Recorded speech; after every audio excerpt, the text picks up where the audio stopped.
The universe operates on principles we understand: physics, chemistry, the fundamental laws of cause and effect. Starfleet had mapped thousands of systems, catalogued countless phenomena, and built a civilization on the bedrock of scientific inquiry. But what happens when something appears that defies every sensor, every theory, every rational explanation? What happens when the impossible doesn't just knock on your door, it crashes through it at relativistic speeds? The USS Enterprise D was conducting a routine stellar cartography mission in Sector 441 when Lieutenant Commander Data's console erupted with alerts. His golden eyes flickered across the readouts with android precision, processing information faster than any organic mind could manage. "Captain," Data said from Ops, his voice carrying that distinctive lack of inflection that had become oddly comforting to the bridge crew, "I am detecting a highly localized subspace distortion forming off our port bow. The energy signature is inconsistent with any known phenomena in our database." Captain Jean-Luc Picard rose from his command chair, tugging his uniform jacket down in that characteristic gesture. On screen. The view screen shimmered, replacing the serene starfield with something that made even the experienced crew pause. A writhing wound in space itself pulsed with colors that shouldn't exist, quantum foam made visible, reality tearing like wet paper.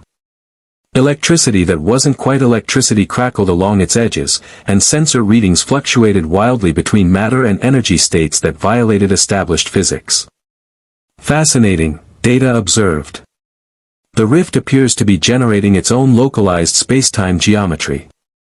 I am reading exotic particles, transdimensional energy signatures, and," he paused, which for an android signified something genuinely anomalous. "Captain, something is coming through." "Shields up," Picard commanded. "Yellow alert." But before the shields could fully energize, the rift convulsed.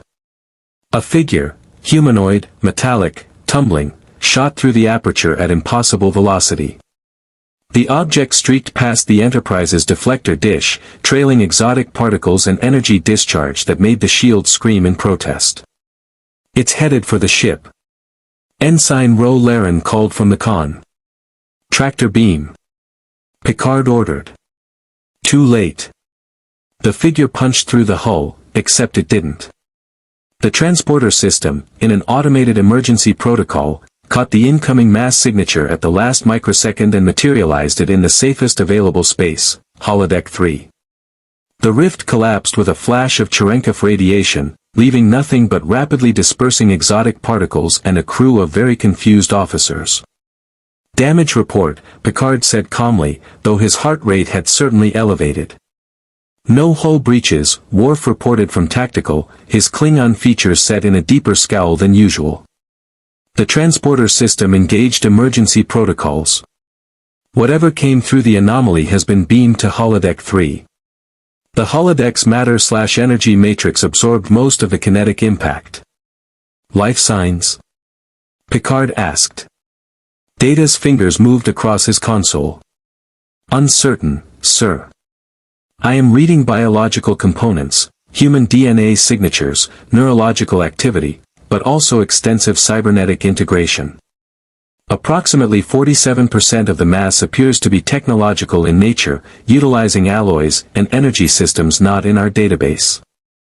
The integration is remarkable. I have never seen such seamless fusion of organic and synthetic components outside of Borg technology." The bridge went very quiet at that word. "Borg. Is it a Borg drone?" Picard asked, keeping his voice steady despite the cold finger of memory tracing down his spine. "Locutus." The name still haunted his dreams. "Negative, Captain," Data replied. "The technology bears no resemblance to Borg systems. The cybernetics appear to be unique, individually tailored rather than standardized. And there is no subspace signature indicating connection to a collective consciousness." Picard exchanged glances with his first officer, Commander William Riker, who had moved to stand beside the command chair. Riker's easy confidence was tempered with tactical caution. "Could be a new species," Riker offered. "Or someone who had a very bad encounter with a very creative engineer." "Indeed," Picard said. Data, you're with me. Worf, security team to holodeck 3. Dr. Crusher to the holodeck. Whatever this being is, it just survived transdimensional transit and a near collision with a Galaxy-class starship. It may require medical attention. As the turbolift carried them down from the bridge, Picard felt the familiar weight of first contact protocols settling over him. This was what Starfleet was for, reaching out to the unknown, extending the hand of peace and understanding. But something about this situation troubled him. The technology Data described was too advanced, too alien. And anything that could survive what should have been a fatal impact suggested capabilities far beyond the ordinary. When the doors to holodeck 3 opened, they revealed a scene of controlled chaos.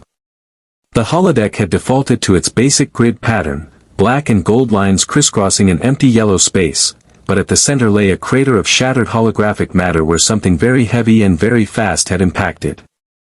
And in that crater lay a figure that defied easy categorization. He was clearly humanoid, roughly 2 meters tall, powerfully built, with brown skin visible on his face, neck, and one arm. But the rest of him was a technological marvel. His right arm, torso, and much of his head were encased in what appeared to be seamless silver-white metal, glowing with internal circuitry that pulsed with a soft blue light. A single red optical sensor dominated the right side of his face, while his left eye remained human, brown, and currently closed. The metal wasn't crude armor or external prosthetics. It was integrated, fused at the cellular level with organic tissue. Energy conduits ran beneath translucent sections of the cybernetics, and what appeared to be advanced weaponry was built into his right arm, a circular aperture that suggested directed energy projection. Dr. Beverly Crusher was already scanning him with her medical tricorder, her expression shifting from concern to fascination. He's alive, mostly. The organic components are in shock, elevated stress hormones, minor radiation exposure. But his cybernetic systems are partially active, running some kind of autonomous life support. Jean-Luc, his augmentations are keeping him alive. Without them, the trauma would have killed him. Can you stabilize him? Picard asked. I think his own systems are doing that already, Beverly replied. But I'd feel better doing this in sickbay with proper equipment. Security concerns, Captain, Worf interjected. His team had taken positions around the holodeck perimeter, phasers drawn but set to heavy stun. We do not know this being's capabilities or intentions. As if responding to Worf's voice, the figure's human eyes snapped open. Confusion, fear, and pain flickered across the organic half of his face. The cybernetic eye flared to life, and systems all over his body hummed to active status. Easy, Picard said, raising his hands in a universal gesture of peace. We mean you no harm. I am Captain Jean-Luc Picard of the Federation starship Enterprise. You came through some kind of spatial anomaly and nearly collided with our ship. You're safe now. The figure's head turned, the mechanical side of his face whirring softly as servos adjusted. His gaze swept the holodeck, the Starfleet officers, the utterly alien environment. When he spoke, his voice was young, human, and edged with barely controlled panic. Where am I? What happened to the boom tube? Where's the... He tried to sit up and immediately winced, clutching his human side. Damn it. Systems are at 68%. That's not possible. My power core shouldn't. He stopped mid-sentence, finally processing the uniforms, the technology, the fact that he was surrounded by armed strangers on what appeared to be a spaceship far more advanced than anything in his world.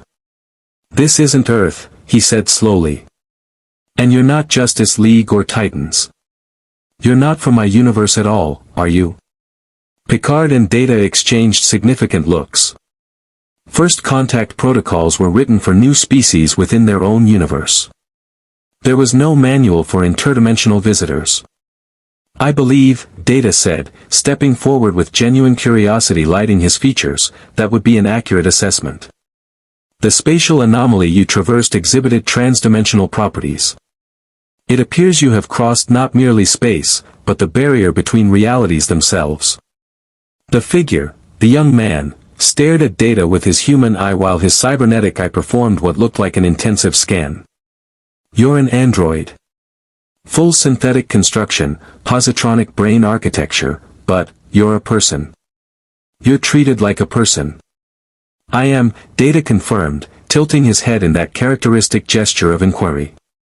"And you are clearly both organic and synthetic. A cyborg, to use the ancient terminology. I am most interested in making your acquaintance." For a moment, something like hope crossed the young man's face. Then reality reasserted itself, and he slumped back against the holodeck floor. "Victor Stone," he said quietly. "Code name Cyborg. Teen Titans, Justice League Reserve. And I have absolutely no idea how to get home." If you want to see more characters enter the Star Trek universe, hit that subscribe button and drop the name of a character you'd want to see in the comments below. Live long and prosper. Picard knelt beside Victor, his expression softening. "Then perhaps, Mr. Stone, we should start with understanding exactly what happened to you, and determining if there is a way to return you to your reality. Starfleet's mission is to seek out new life and new civilizations. I believe you qualify as both." Victor managed a weak laugh, though his cybernetic systems continued to run diagnostics that flickered across his visible circuitry. "Captain, in my world, I've fought aliens, interdimensional demons, and sentient viruses. But I've never been stuck in another universe. If you're offering help, I'll take it." "Dr. Crusher will escort you to sickbay," Picard said. "Once you're stable, we'll debrief. And Mr. Stone, welcome aboard the Enterprise." As the security team helped Victor to his feet, Picard watched the young man carefully. Here was someone who had been remade by technology, who existed in the liminal space between human and machine. And in his crew, Picard had Data, an artificial being striving to understand humanity. Something told the captain that this was not a simple matter of offering transport back through the next convenient anomaly. Victor Stone's arrival would challenge assumptions, force questions, and perhaps teach them all something about the nature of identity in an age where the line between life and technology grew thinner every day. In the corridor outside the holodeck, Victor paused and looked back at the empty grid. Through the doorway, the stars beyond the Enterprise's windows beckoned, alien stars, in an alien universe, impossibly far from home. And for the first time since his father had rebuilt him with machines to save his life, Victor Stone felt truly alone. Sickbay hummed with the peculiar quiet of advanced medical technology at work. Victor Stone sat on the primary bio bed while Dr. Crusher moved her medical tricorder over him in careful passes, her expression cycling between professional concern and scientific fascination. The device beeped in irregular patterns, clearly struggling to reconcile what it was detecting. "Your physiology is remarkable," Beverly said, adjusting the tricorder settings for the third time. "The integration between your organic and synthetic components is seamless at the cellular level. I'm reading neural interfaces, nanite repair systems, and what appears to be a self-contained power generation system in your chest cavity. But the technology is completely foreign to our database." Victor's cybernetic eye tracked her movements while his human eye remained fixed on the ceiling. "Yeah, well, my dad was a genius. And desperate. When the accident happened, when I was dying, he used experimental technology he'd been researching. Mother box circuitry, adaptive nanites, quantum processors. He saved my life by turning me into this." His metal hand clenched, servos whirring. The sound seemed too loud in the quiet of sickbay. "I'm detecting elevated cortisol levels, increased heart rate," Beverly noted gently. "Mr. Stone, you've been through significant trauma, and I'm not just talking about your trip through the anomaly. Would you like something to help you rest?" "No." Victor's response came quickly, almost defensive. Then, softer, "Sorry. It's just. I need to stay alert. I need to figure out what happened, how to get back. My team will be looking for me. My friends." The door to sickbay whispered open, and Data entered carrying a PADD and trailing Lieutenant Commander Geordi LaForge, the ship's chief engineer. Geordi's visor, a prosthetic device that allowed his blind eyes to see through electromagnetic analysis, swept across Victor with obvious interest. "Mr. Stone," Data said with his characteristic directness, "I hope we are not intruding. Commander LaForge and I have been analyzing the residual energy signatures from your arrival. We believe we may have preliminary insights into the nature of the dimensional breach." Victor sat up straighter, ignoring Beverly's cautioning hand. "You can tell me how to get back." "Not precisely," Geordi admitted, moving closer. "But we can tell you what brought you here. And man, your technology is incredible. The energy conduits in your cybernetics are operating at efficiency levels I've never seen. What kind of power source are you running?" Victor glanced down at his chest, where blue light pulsed beneath translucent metal plating.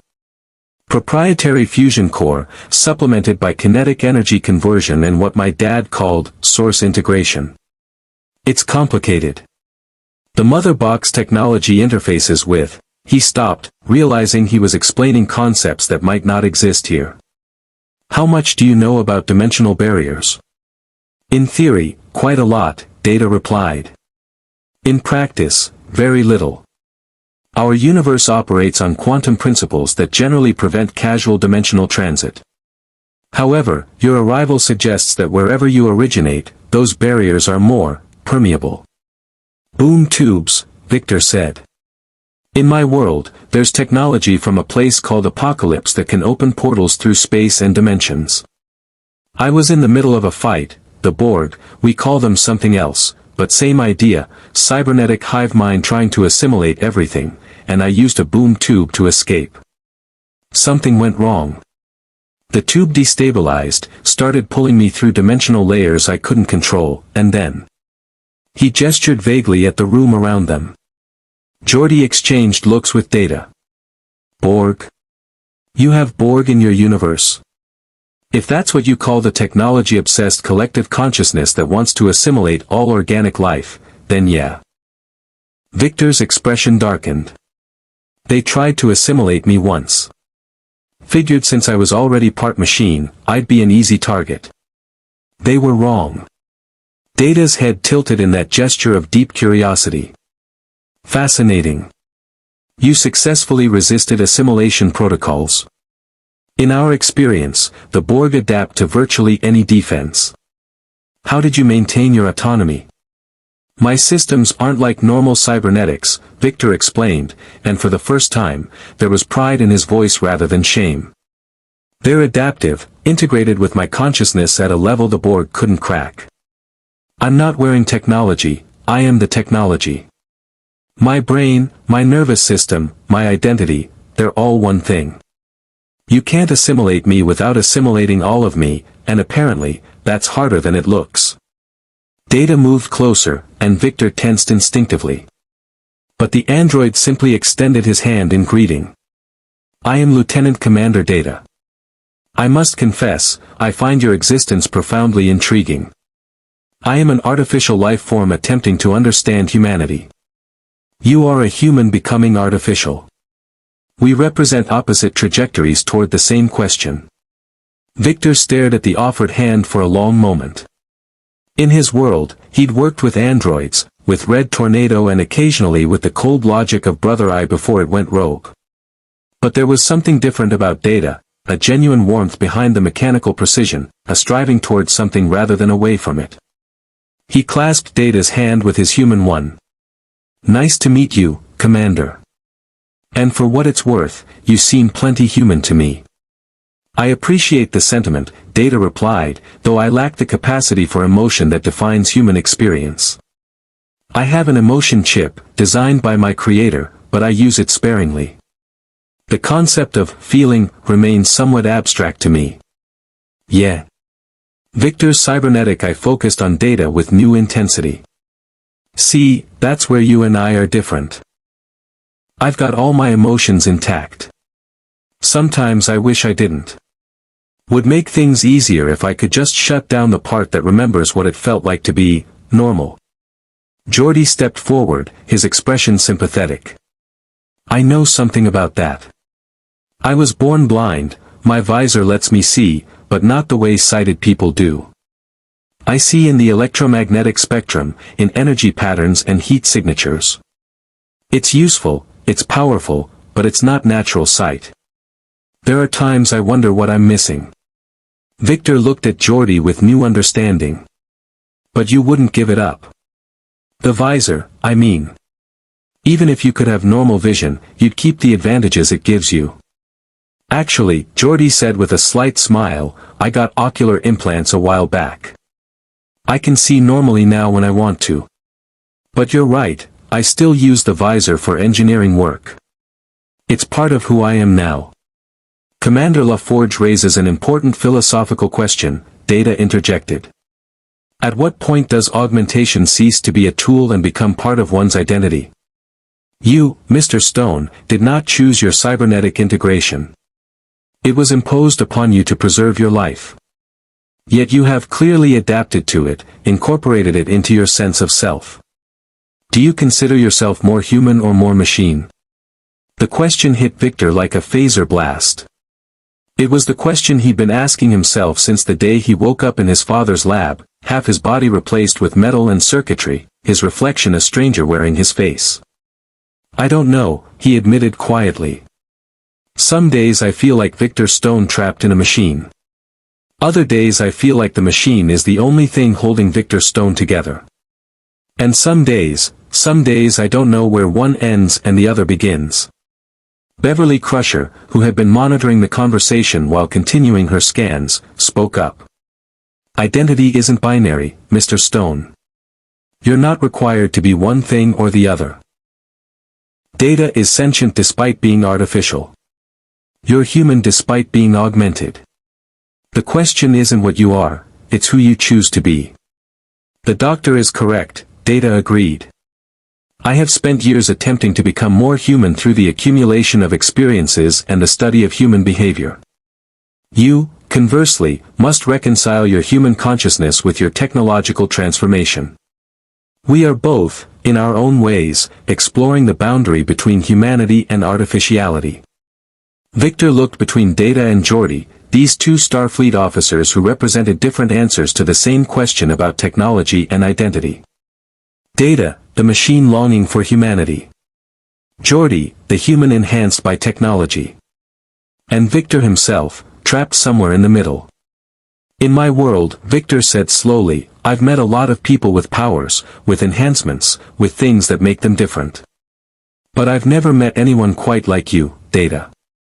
You're what I wish I could be. Comfortable with what you are.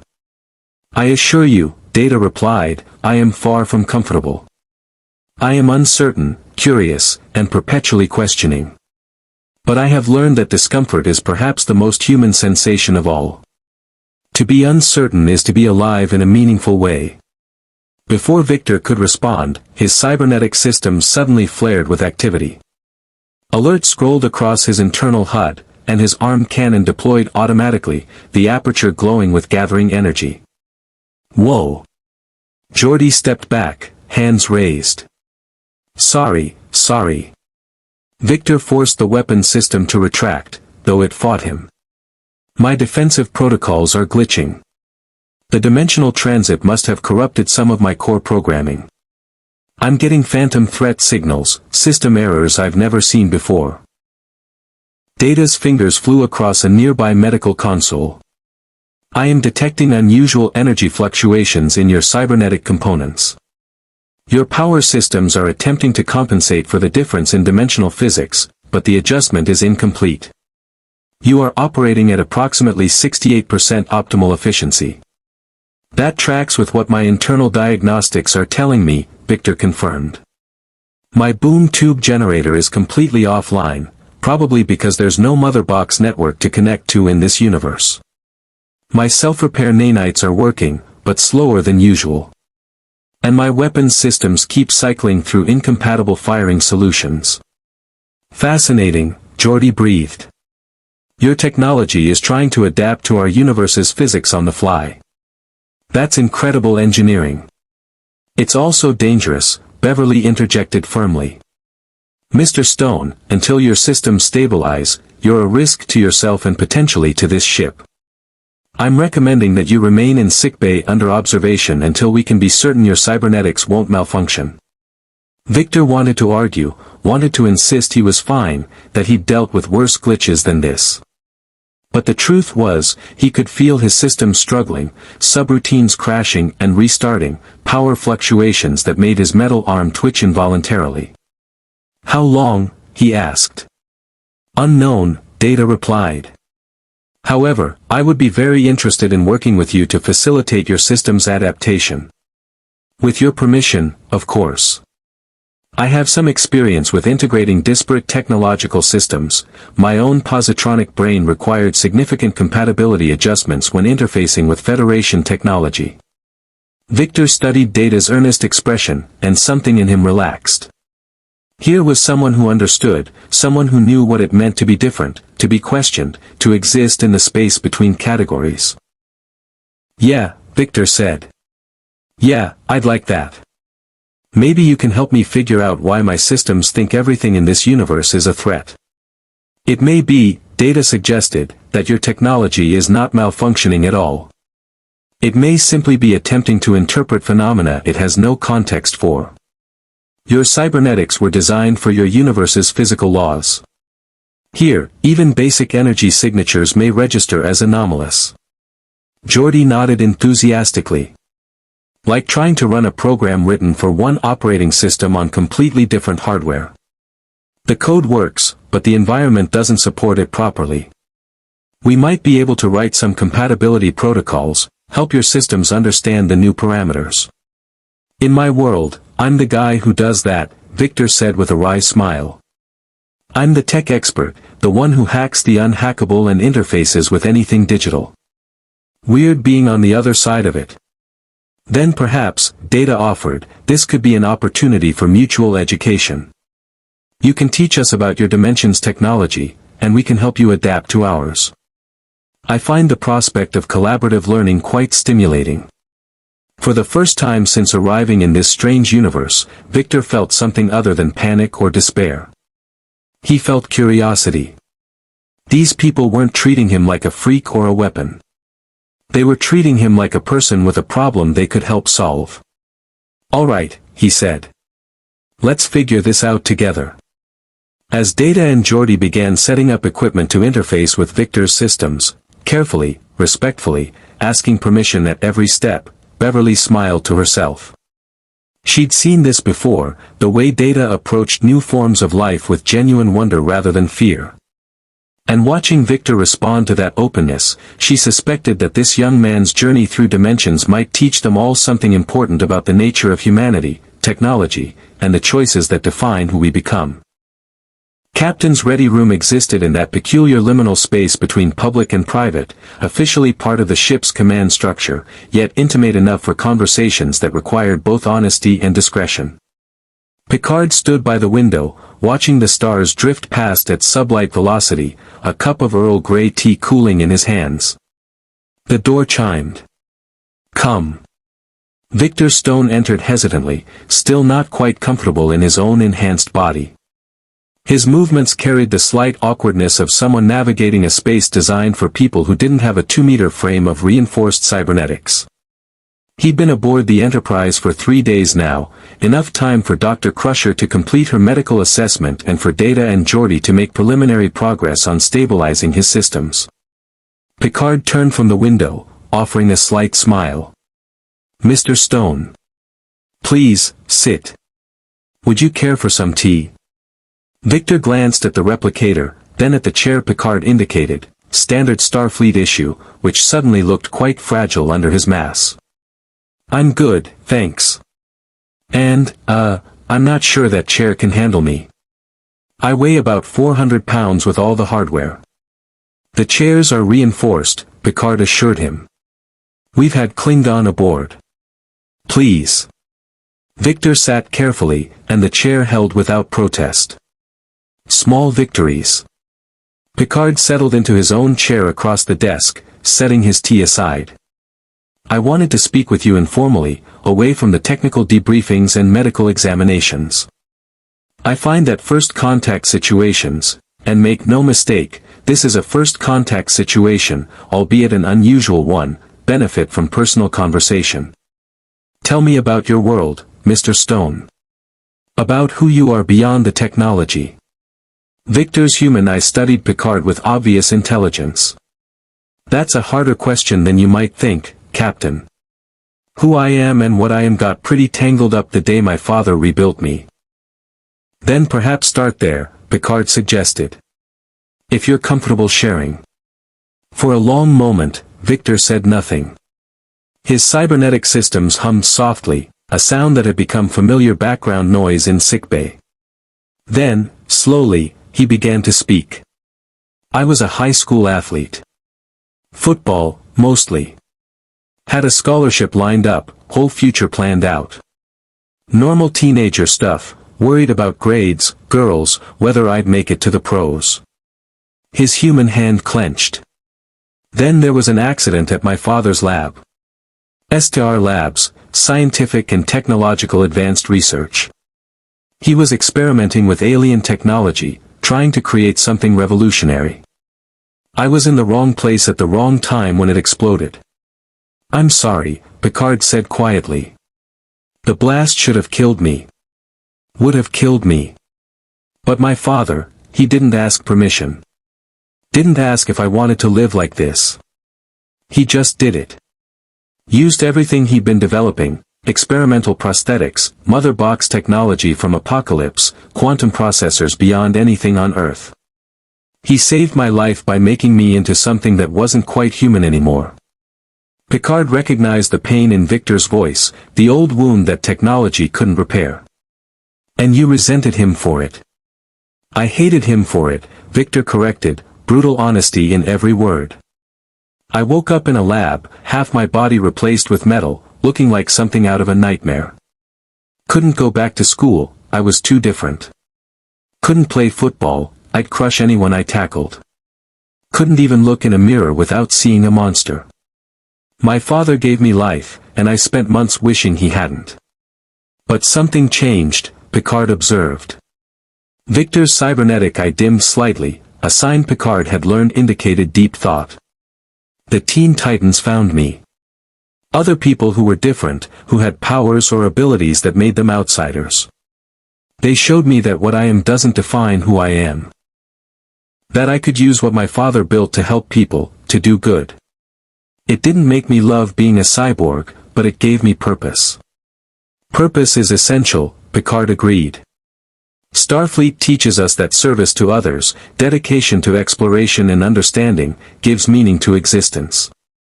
But tell me, Mr. Stone, do you still see yourself as a monster when you look in the mirror? The question hung in the air like a challenge. Victor's jaw tightened. Some days, he admitted.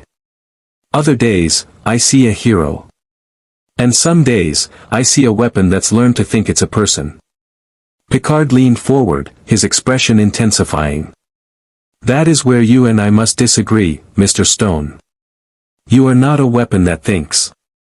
You are a person who happens to possess weapons. The distinction is crucial. Is it? Victor's voice carried an edge of bitterness. Captain, I can interface with any computer system, hack any network, control technology with a thought. My arm contains enough firepower to level a building. My sensors can detect threats before anyone else knows they exist. I was built to be useful, to be powerful. How is that different from being a weapon? Because weapons do not question their nature, Picard replied firmly. Weapons do not feel regret, or hope, or the desire for purpose beyond their function. Weapons do not have identity crises. You, Mr. Stone, are engaging in one of the most fundamentally human activities possible. You are asking, who am I? That question is what separates persons from tools. Victor started to respond, then stopped. His systems hummed in the silence. I have a crew member, Picard continued, who has faced similar questions.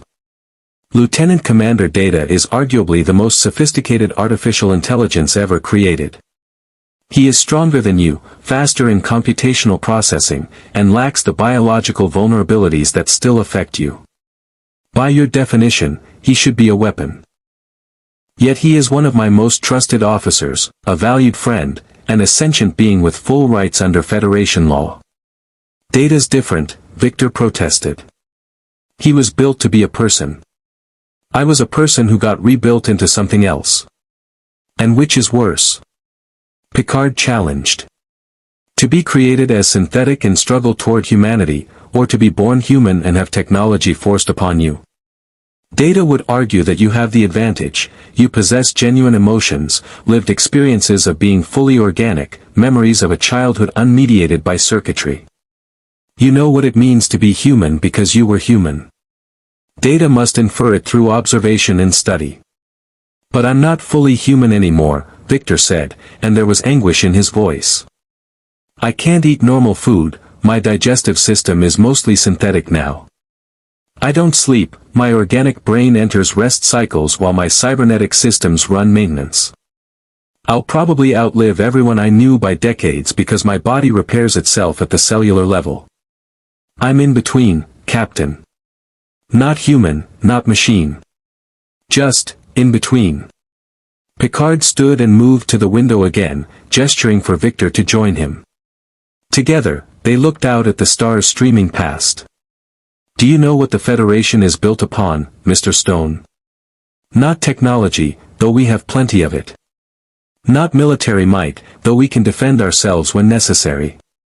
The Federation exists because we learn to embrace the space between categories. Humans, Vulcans, Andorians, Tellarites, we are profoundly different species with incompatible biologies, conflicting philosophies, contradictory approaches to logic and emotion. Yet we found common ground not despite our differences, but because of them. He turned to face Victor directly. You call yourself in between. I call that the most interesting place to be. You have the compassion of humanity and the capabilities of advanced technology. You understand both the organic and the synthetic. That makes you uniquely positioned to bridge worlds that others cannot. In my universe, Victor said slowly, there's a saying among heroes, with great power comes great responsibility. I've got the power. I'm just not always sure I'm using it responsibly. Then let me pose you a question, Picard said. A philosophical exercise, if you will. You arrive at a pre-warp civilization, a society that has not yet developed faster-than-light travel and is therefore protected under our prime directive, which forbids interference with their natural development. You witness this civilization enslaving a minority population, committing atrocities that could be stopped with your intervention. Do you act? Victor's response came immediately. Yes. Absolutely. I'd stop it. Even knowing that your interference would irreversibly alter their cultural development. That you would be imposing your values on a society that must find its own path. Their path includes slavery and murder, Victor countered. My values include stopping slavery and murder.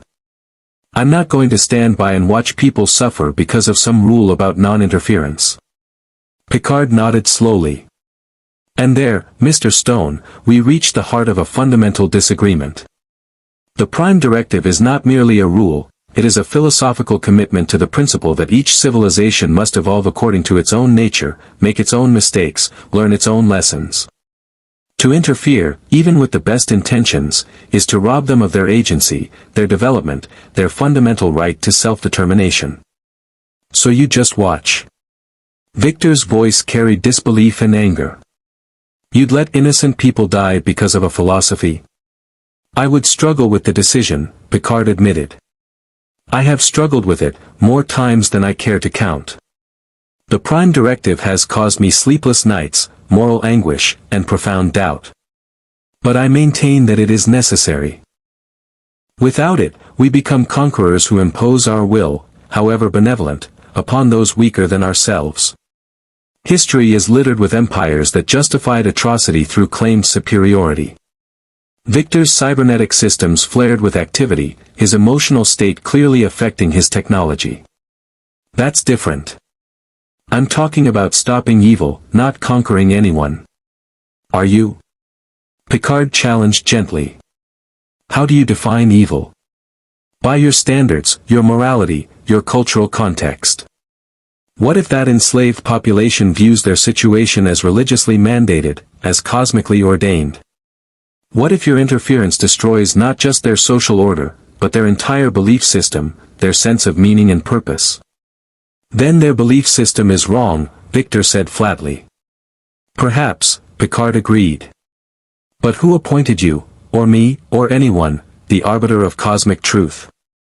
Power does not grant moral authority, Mr. Stone. Your capabilities do not give you the right to reshape worlds according to your vision of justice. The silence that followed was heavy with tension. Victor's human hand clenched and unclenched, his cybernetic eye running calculations or perhaps simply giving him something to focus on besides the uncomfortable truth Picard was presenting. In my world, Victor finally said, the Justice League has a saying, we protect, we don't rule. We stop threats, save lives, prevent disasters. But we don't run governments or force people to live by our rules. Is that so different from what you're describing? It depends, Picard replied. When you stop threats, do you consider whether your definition of threat matches that of the people you're protecting? When you save lives, do you ask if those lives want saving on your terms? That's not fair, Victor protested. You're making it sound like helping people is wrong. I'm making it sound complicated, Picard corrected. Because it is. Ethics is not simple, Mr. Stone. If it were, we wouldn't need philosophers or courts or late-night conversations in captains' ready rooms. We would simply act according to our power, and call it justice.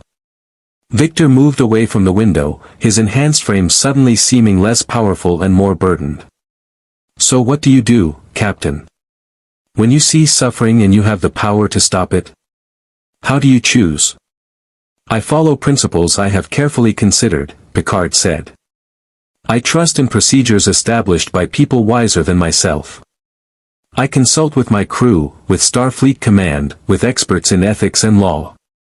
And sometimes, when all else fails, I make the choice I can live with and accept the consequences. That sounds like a fancy way of saying you guess. Picard smiled slightly. Perhaps it is. But it is a guess informed by centuries of human history, by the mistakes of empires and the hard-won wisdom of the Federation. We learned that intervention, however well-intentioned, often causes more harm than good. We learned that respect for autonomy must sometimes supersede our desire to help. And if you're wrong? Victor pressed. If following your prime directive means people die who could have been saved, then I live with that burden, Picard said quietly. And I ask myself whether the alternative, a galaxy where the powerful impose their will on the weak, where advanced civilizations play God with developing societies, would not ultimately cause even greater suffering. Victor was quiet for a long time, processing. His cybernetic systems had stabilized, but Picard could see the conflict playing across the human half of his face. I don't know if I can accept that, Victor finally admitted. My whole life as a hero has been about using my power to protect people who can't protect themselves. Asking me not to help feels like asking me to stop being who I am. I'm not asking you to stop being anything, Picard assured him. I'm asking you to consider that in this universe, power and righteousness are not the same thing. You have the capabilities to reshape civilizations. The question is whether you should. Data said you'd challenge me, Victor said with a slight, rueful smile. He said you're big on moral philosophy and ethical dilemmas. Lieutenant Commander Data knows me well, Picard acknowledged. Tell me, what did you think of him? Of our synthetic officer who aspires to humanity? Victor's expression softened. He's remarkable. In my world, we've got artificial intelligences, but most of them are either tools or threats. Data's different. He's a person who happens to be artificial, not an artificial thing trying to simulate personhood. And he doesn't seem to think I'm any less human for being partly machine. Because he understands that humanity is not defined by biology, Picard said. It is defined by consciousness, by choice, by the capacity for growth and change. Data possesses those qualities despite being entirely synthetic. You possess them despite being partially synthetic. The ratio of organic to artificial components is irrelevant to the question of personhood. I wish my father had understood that, Victor said quietly. He saw me as a project, a problem to solve with technology. It took him years to see me as his son again. Picard placed a hand on Victor's human shoulder.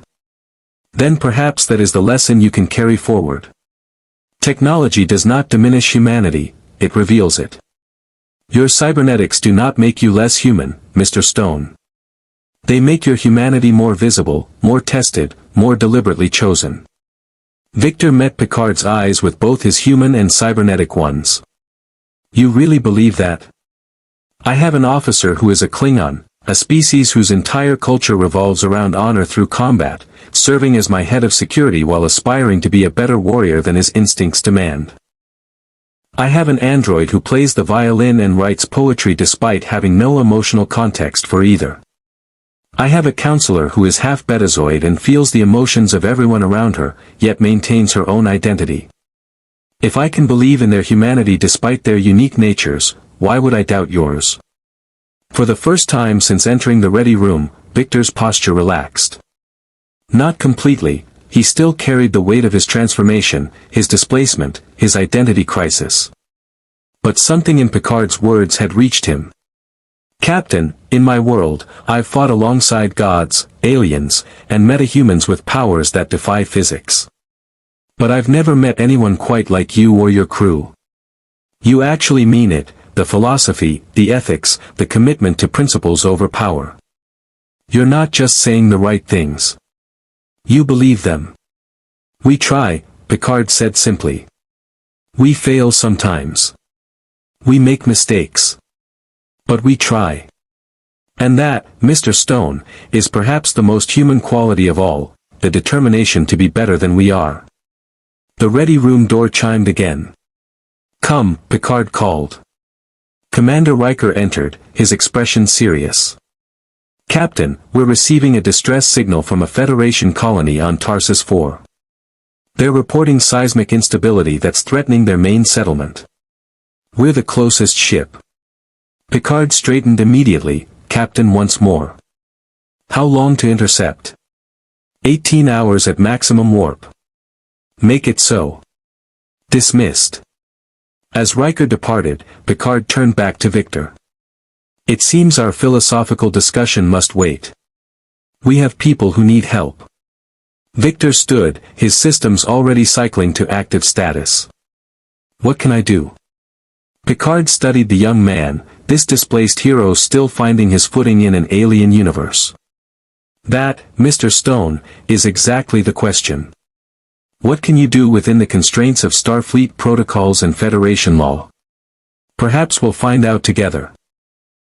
As Victor left the ready room, Picard returned to his window and his cooling tea. The conversation had raised more questions than it answered, but that was the nature of philosophy. And something told him that Victor Stone's presence aboard the Enterprise would continue to raise such questions, about identity, about power, about the line between help and interference. In the distance, stars beckoned. And somewhere ahead, people needed saving. The old problem, in a new context. Picard took a sip of his tea and prepared to face it. The Enterprise dropped out of warp above Tarsus 4 with the characteristic flash of compressed spacetime reasserting itself.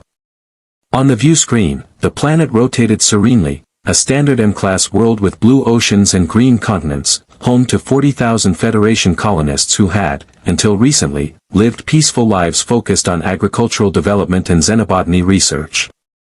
Now those lives hung in the balance. Report, Picard commanded from the center seat. Data's fingers moved across his console with precise efficiency. Seismic sensors indicate a chain reaction of tectonic instability spreading across the primary continent. The colony's main settlement sits directly above a newly formed fault line. Current projections suggest a magnitude 8.4 quake will strike within 6 hours. Evacuation status? The colonists have begun emergency procedures, Worf reported from tactical, but their transport capacity is limited. They can evacuate approximately 60% of the population to temporary orbital shelters before the quake strikes. The remaining 16,000 colonists will be trapped in the impact zone. Picard's jaw tightened. 16,000 lives. The mathematics of disaster, reduced to numbers on a screen. Options. We can use the transporters to beam colonists directly to the Enterprise, Riker suggested from his position beside the captain's chair. But at maximum capacity, we'd still only manage another 3,000 before the quake hits. 13,000 people will die, Picard said quietly. Not a question. A statement of unacceptable fact. The turbolift doors opened, and Victor Stone stepped onto the bridge. He'd been working in engineering with Geordi when the distress call came through, helping to optimize the ship's power distribution systems. Now he moved to the command area, his cybernetic eye already processing the data streaming across the view screen. I can help, Victor said without preamble. My sensors are reading the fault line structure. I can project the stress points, calculate exactly where the fractures will cascade. If we can stabilize the primary stress concentrations, we could delay the quake long enough to complete evacuation. Data turned in his chair. An intriguing proposal. However, stabilizing tectonic pressure requires precise application of force at multiple simultaneous points. The Enterprise's phasers could theoretically provide such force, but targeting accuracy at the required precision exceeds our capabilities by a factor of. I can target it, Victor interrupted. My targeting systems are designed for precision work.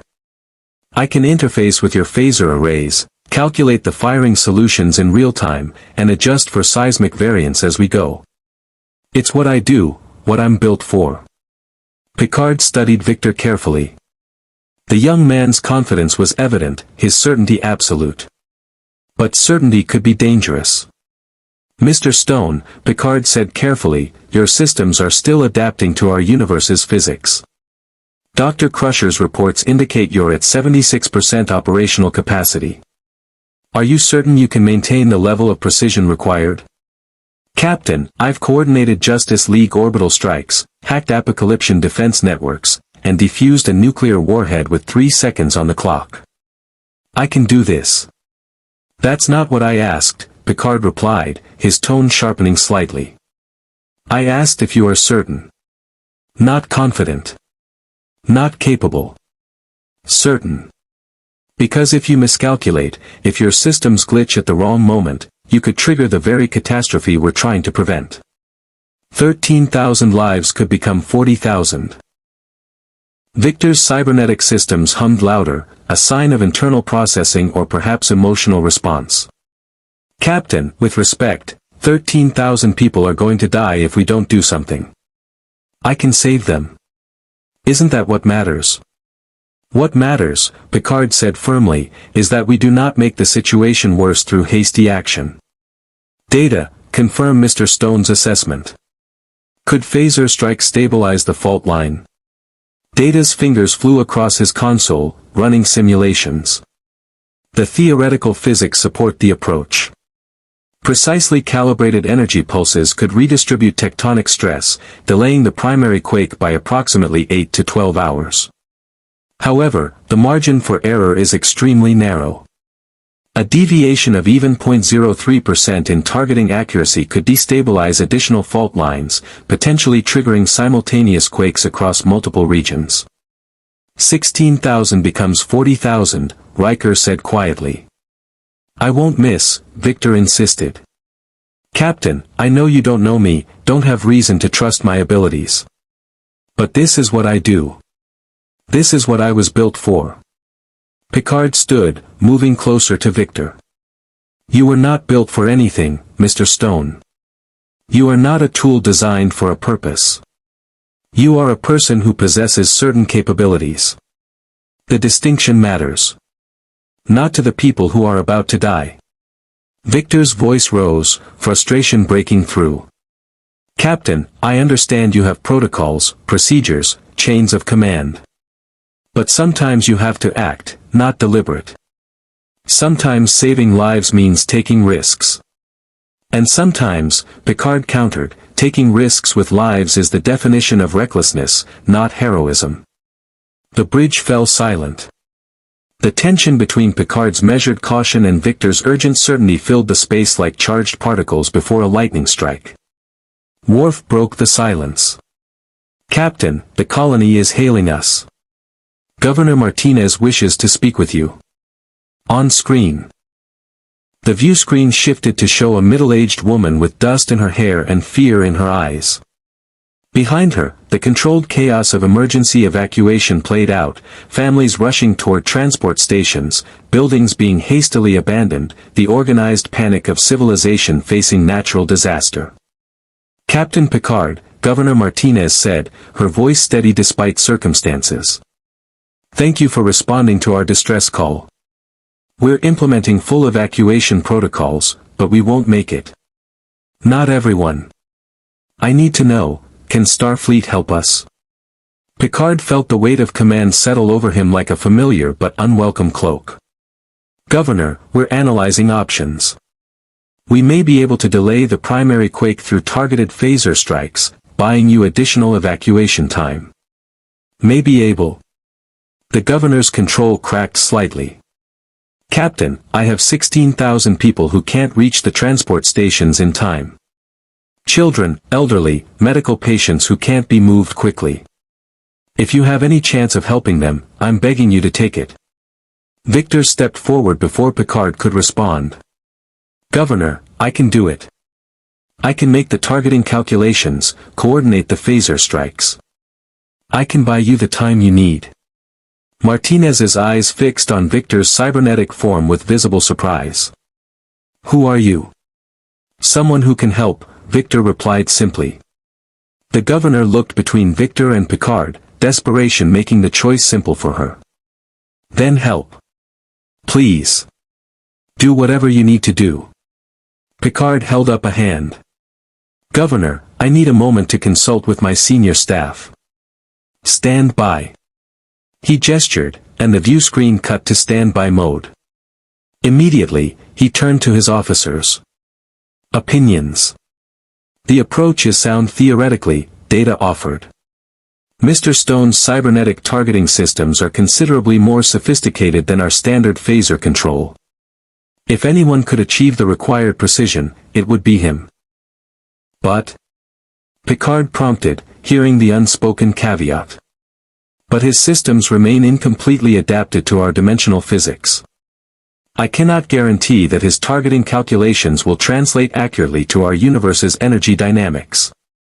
"Meaning he could miss," Riker said. "Meaning he could miss catastrophically," Data corrected. Geordi's voice came through the comm from engineering. "Captain, I've been working with Victor's systems for 3 days. His adaptive protocols are incredible. I've never seen technology that learns and adjusts so quickly." But Data's right. There's still a compatibility gap. His systems are getting better at compensating, but under stress, with lives on the line. I can't predict how they'll perform. Picard turned to Victor. "You heard that assessment. Do you still maintain you can execute this operation without error?" Victor's human eye met Picard's without flinching. "I maintain that I'm the best chance those people have. Captain, in my world, heroes face these choices all the time. We assess the risk, we commit to action, and we save who we can save. Waiting for certainty means watching people die. And acting without certainty can mean killing people yourself," Picard countered. "Mr. Stone, I appreciate your confidence and your desire to help.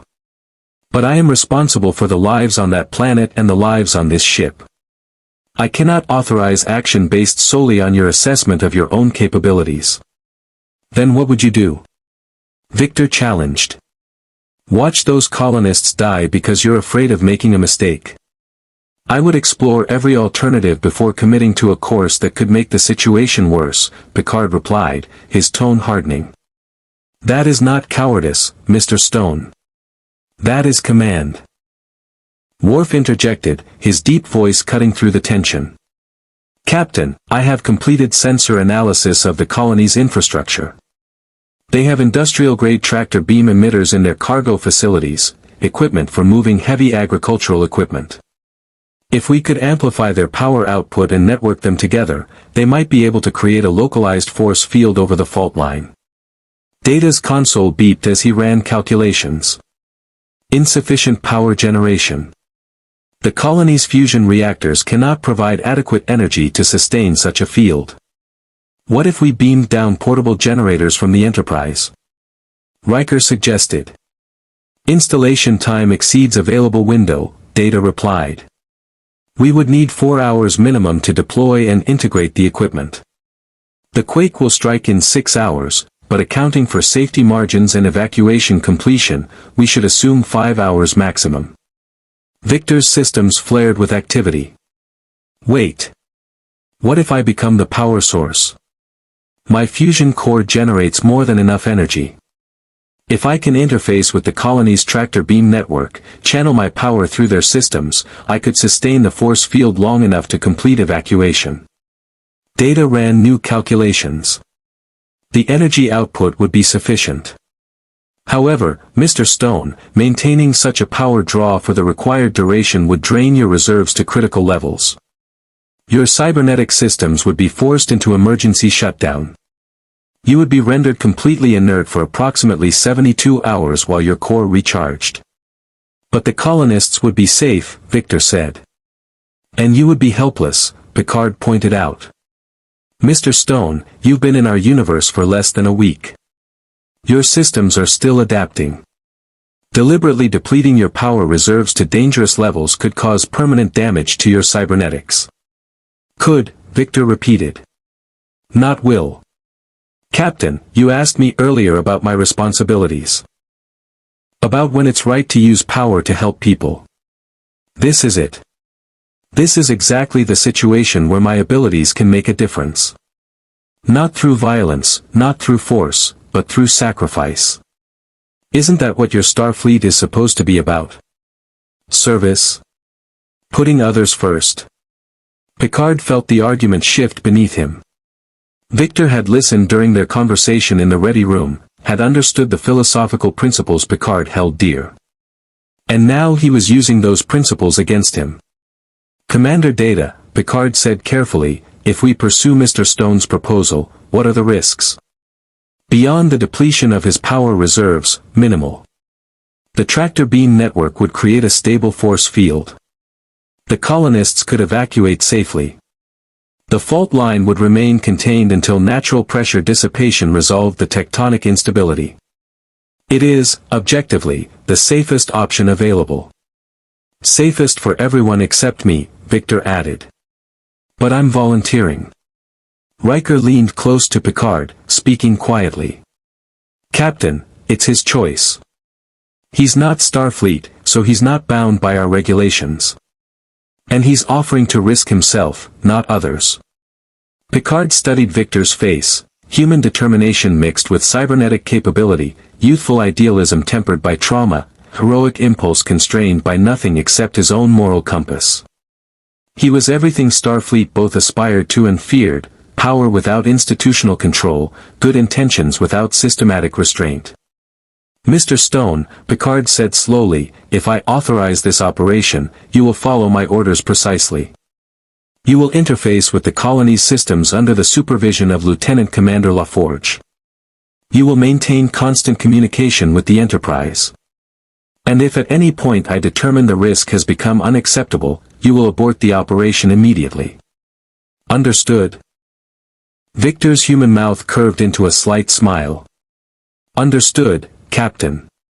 Then let's save 16,000 lives, Picard said. But Mr. Stone, when this is over, you and I will have another conversation about the difference between heroism and martyrdom. Looking forward to it, sir. As Victor moved to the transporter room, as Geordi prepared to beam down with him, as the Enterprise crew mobilized to support the rescue operation, Picard returned to his command chair. He'd made his decision, authorized the risk, chosen to trust in Victor Stone's capabilities and judgment. But the unease remained. Because Victor was right about one thing, this was exactly the kind of situation where power made a difference, where action saved lives that caution would lose. And Picard could not shake the feeling that he had just taught Victor Stone the wrong lesson about when to intervene and when to abstain. The prime directive existed for civilizations making their own mistakes. But what about natural disasters? What about suffering that was no one's fault? Where was the line between help and interference when the universe itself was the threat? On the view screen, Tarsus 4 rotated peacefully, unaware that its fate hung in the balance of a cybernetic hero's power reserves and a Starfleet captain's philosophical doubts. "Energize," Picard said quietly. And Victor Stone beamed down to become either a savior or a cautionary tale. The materialization effect faded, and Victor found himself standing in the middle of the colony's central cargo facility.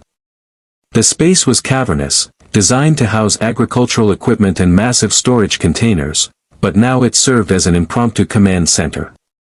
Colonists rushed past carrying emergency supplies, children clutched their parents' hands, and the low rumble of distant seismic activity provided an ominous baseline to the controlled chaos.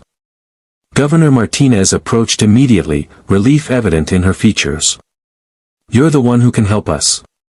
"That's the plan," Victor replied, his cybernetic eye already scanning the facility. His sensors mapped the tractor beam emitter's position throughout the structure, industrial equipment meant for lifting harvesting machines, not geological stabilization. But the principles were the same, focused force applied with precision. "I need access to your power distribution network and direct interface with your tractor beam control systems." "This way." Martinez led him through the facility toward a control station where several technicians huddled over displays showing seismic data that grew more alarming by the minute. "These are our systems engineers. They can give you whatever access you need." Geordi materialized beside Victor in a shimmer of transporter energy, his visor already scanning the equipment. "Okay, Vic. Let's see what we're working with." He moved to the nearest console, pulling up system specifications. "Standard Federation Industrial Tractor Arrays, Mark 7. Good range, decent focus, but they're designed for slow, steady work. We'll need to recalibrate them for rapid response force projection." Victor extended his cybernetic hand, and interface cables emerged from his wrist, technology that looked alien and slightly unsettling even to the colonists who'd grown up with Federation tech.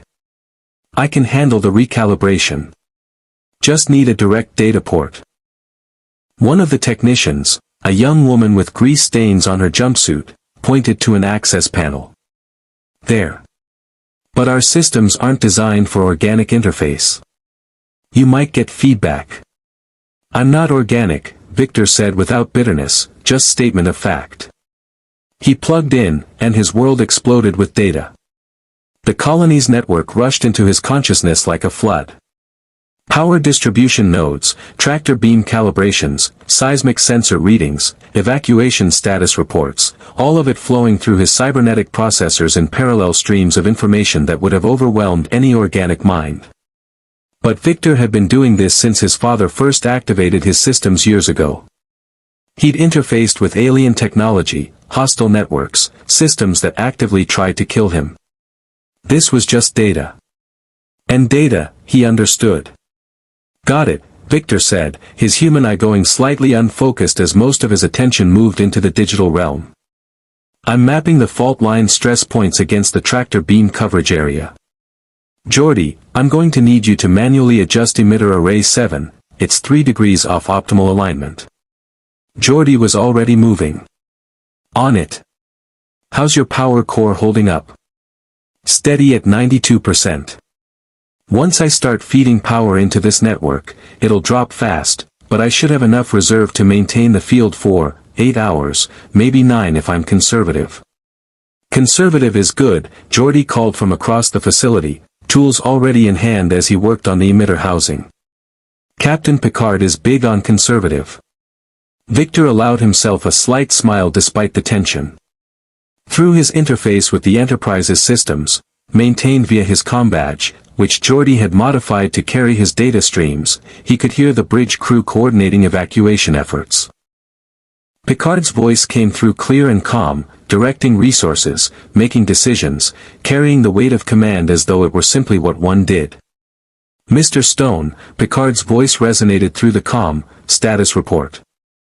30 seconds to network integration, Captain. The tractor beam grid is coming online now. I'll begin power transfer as soon as Governor Martinez confirms evacuation status." Martinez was at Victor's side instantly, her own comm badge active. "Captain Picard, we've got 15,800 colonists secured in orbital shelters. The remaining 200 are at the transport stations now, they'll be up within 10 minutes. Acknowledged, Governor. Mr. Stone, you are authorized to begin power transfer once the last colonists are clear." Understood. Victor's systems began the complex process of rerouting his fusion core's output. Normally, his power generation fed his cybernetic enhancements, his weapons systems, his computational matrix. Now he was preparing to divert that energy outward, turning himself into a living battery for colonial infrastructure that was never meant to handle such concentrated power. Through his sensor network, he felt the planet's rage. The fault line pulsed with accumulated pressure, centuries of tectonic stress seeking release. In his mind's eye, rendered through seismic data and probability matrices, he could see the fracture points, the cascading failure that would rip through the continent in approximately 4 hours and 37 minutes.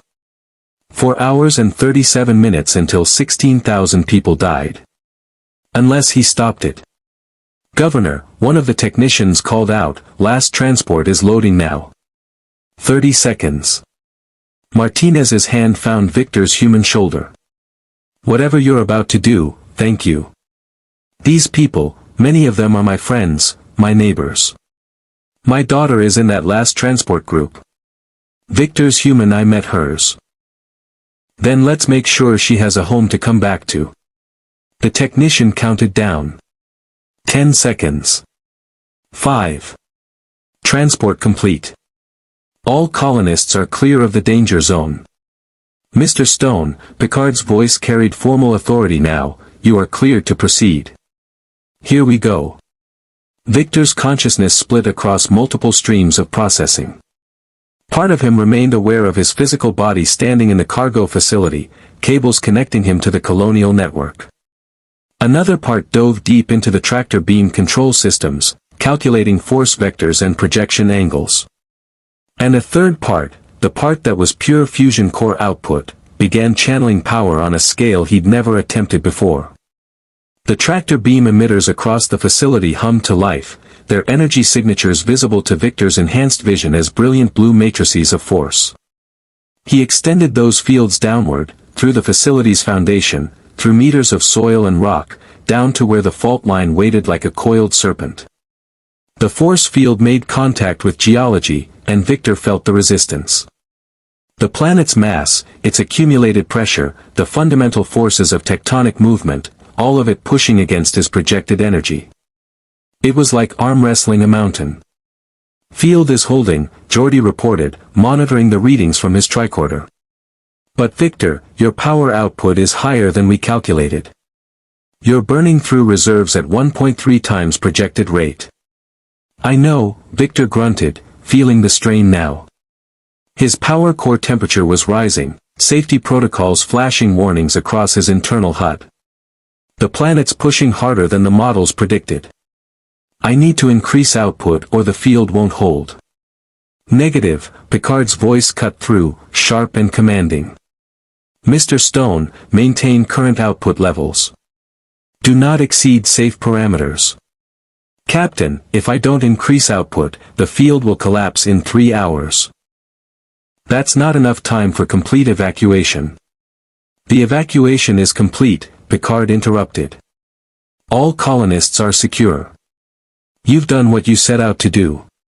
But their homes, their infrastructure, if the quake hits, the colony is finished. They'll have nothing to come back to." Victor's human hand clenched as he fought to maintain the force field while arguing. "I can hold it longer, give the pressure time to dissipate naturally. Save the colony, not just the colonists." "At what cost?" Picard demanded. Mr. Stone, your life is not worth less than buildings and equipment. My choice, Captain. It is not your choice alone. Picard's voice carried an edge Victor hadn't heard before, not anger, but something deeper. Fear, perhaps. Or painful memory. You are interfacing with Federation equipment in a Federation colony under my responsibility. I will not stand by and watch you kill yourself for infrastructure that can be rebuilt. Victor's systems screamed warnings as he pushed his power output higher anyway. The tractor beam field intensified, pressing harder against the fault line, forcing the tectonic plates to hold their position against every law of physics demanding release. Sweat broke out on the human side of his face, and his cybernetic components began cycling cooling protocols that couldn't quite keep up with the heat generation. Mr. Stone.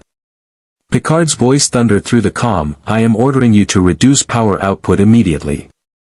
Just a little longer. Victor's words came through gritted teeth. His power reserves were at 70% and dropping fast.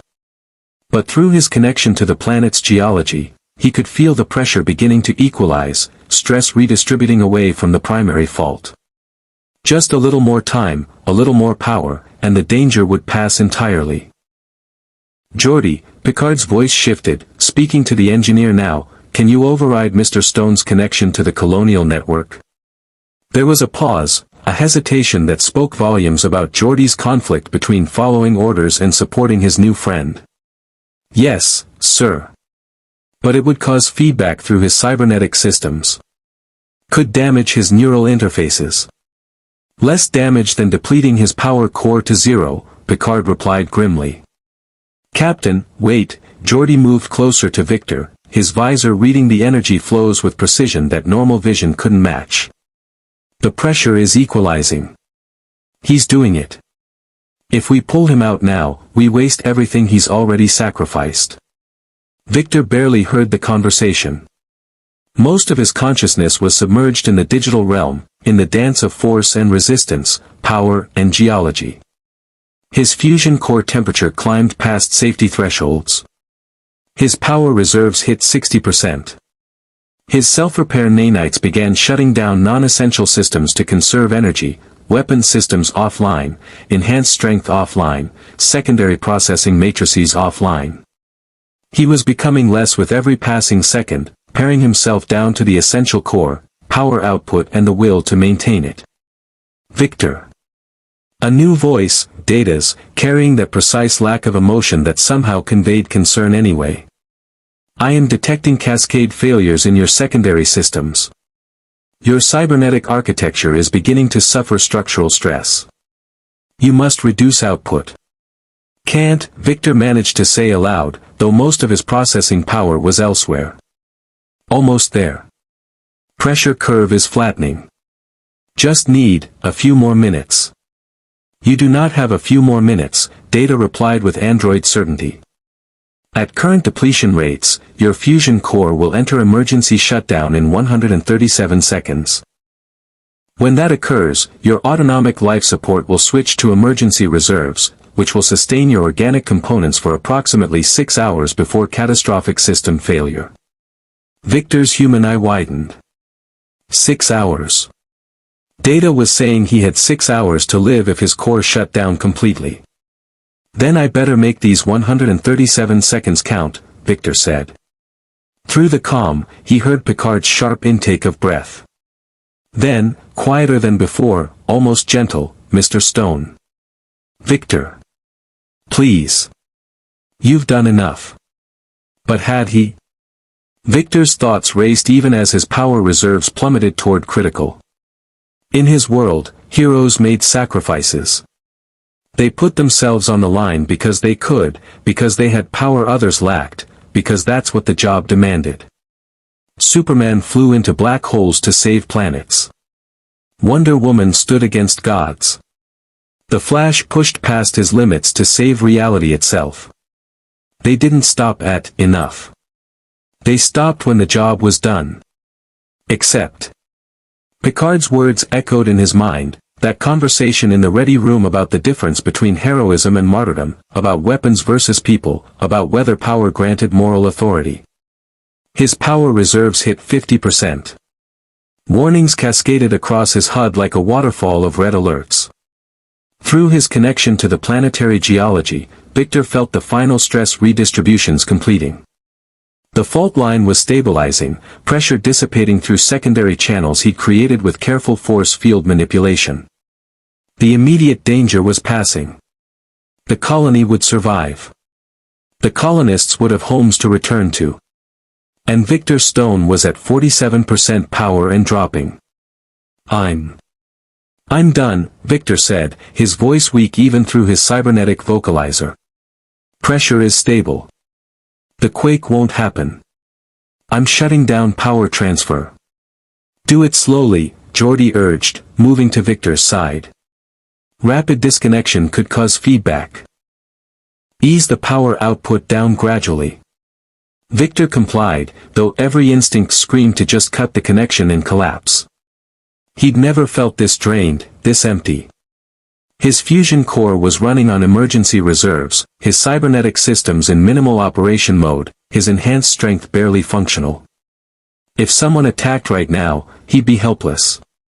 The thought was terrifying.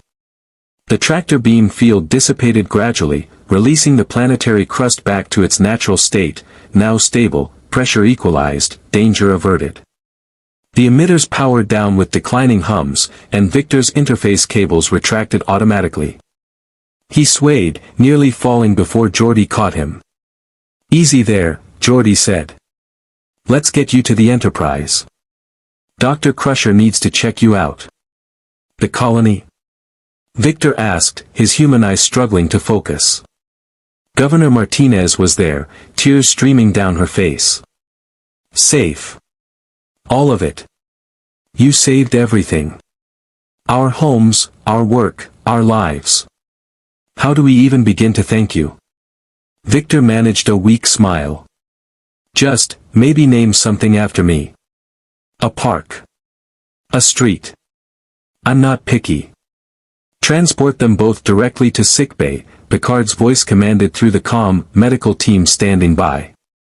The world dissolved into transporter shimmer, and Victor's last coherent thought before his systems forced him into emergency conservation mode was that he'd done it. He'd saved lives. He'd used his power responsibly, sacrificially. He'd been a hero. So why did Picard sound so disappointed? Victor drifted in and out of consciousness for the next 18 hours. When his systems finally stabilized enough for coherent thought, he found himself in sickbay, his cybernetic components connected to a bewildering array of Federation medical equipment. Dr. Crusher sat at a nearby console, monitoring readouts with the focused intensity of a physician who'd been watching for signs of improvement. Welcome back, Beverly said, noticing his human eye tracking toward her. You gave us quite a scare. Victor tried to speak, but his vocalizer was operating at minimal capacity. The sound came out distorted, mechanical. How long? 18 hours since you depleted your power reserves. Your fusion core is recharging, slowly, but steadily. We've had to be careful not to overload it with external power sources. Your technology doesn't interface well with our energy systems. She moved closer, medical tricorder in hand. You're at 31% capacity now. Another 48 hours and you should be back to operational status. The colony? Safe. Completely stable. The seismic activity has dissipated entirely. Beverly's expression softened. You did save them, Victor. All of them.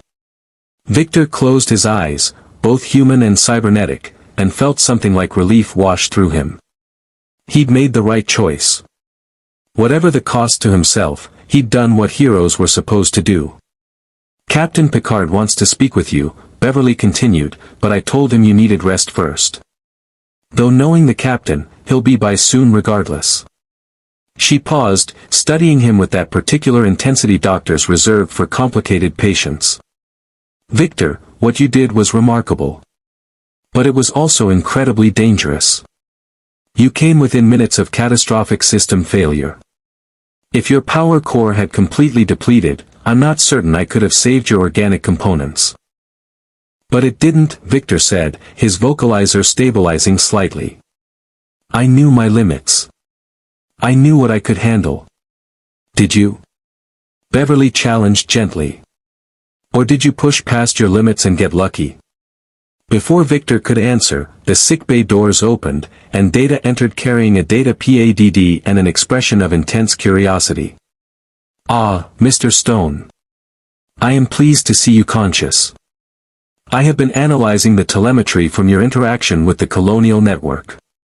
The adaptive protocols your systems employed were fascinating. You essentially invented new power regulation algorithms in real time to compensate for dimensional variance. Just improvisation, Victor managed. You do what the situation requires. Indeed, Data agreed, sitting in the chair beside the bio bed. However, I must note that your final power output exceeded your stated capabilities by 17%. You claimed you could sustain the force field for 8 to 9 hours. You maintained it for only 4 hours and 42 minutes before nearing catastrophic failure. The discrepancy suggests either miscalculation or deliberate misrepresentation of your capacities. Victor's human eye met Data's golden gaze. I didn't lie. The situation changed, the planetary pressure was higher than initial readings suggested. I had to adapt. By exceeding safe parameters and risking your life, Data observed. An interesting definition of adaptation. It's called heroism, Victor replied, frustration bleeding into his weak voice. Something I'm guessing doesn't compute for you. Data tilted his head in that characteristic gesture of consideration. On the contrary, I have observed many examples of heroism during my service aboard the Enterprise. Captain Picard has sacrificed himself on numerous occasions for the safety of the crew. Commander Riker has placed himself in mortal danger to protect others. I myself have been willing to face destruction when the situation warranted. However, in each case, we calculated risks carefully and pursued alternatives before committing to potentially fatal courses of action. There wasn't time for alternatives, Victor protested. There was time for honesty, Data countered. You could have informed Captain Picard that your initial assessment was incorrect when you detected higher planetary resistance. You could have requested permission to exceed safe parameters rather than doing so unilaterally. You could have trusted the command structure rather than substituting your judgment for that of more experienced officers. Victor's cybernetic systems flared with irritation, literally, blue light pulsing brighter in his circuitry. In my world, heroes make judgment calls in the field. We don't wait for committee approval when lives are on the line. And in this universe, Beverly interjected firmly, we have protocols and chains of command specifically to prevent well-intentioned individuals from getting themselves killed through noble stupidity. The word stung more than Victor wanted to admit. Noble stupidity. That's what they thought of his sacrifice. I saved the colony, Victor said quietly. Doesn't that count for something? It counts for a great deal, Data replied. But it does not negate the problematic nature of your methods. Mr. Stone, I must ask you a question. Would you have proceeded with your plan if Captain Picard had explicitly ordered you to abort? Victor's silence was answer enough. Data nodded slowly. I suspected as much. You view your capabilities as granting you authority to override established command. This is a fundamentally dangerous philosophy, particularly for someone with your level of power. My level of power is exactly why I have to act, Victor argued. Data, you're strong enough to bend steel, process information faster than any organic mind, interface with ship systems, you've got capabilities beyond normal humans. Don't you feel responsible for using them? I feel responsible to use them within the framework of Starfleet regulations and under the authority of my commanding officer, Data replied. My capabilities do not grant me license to act independently of institutional control.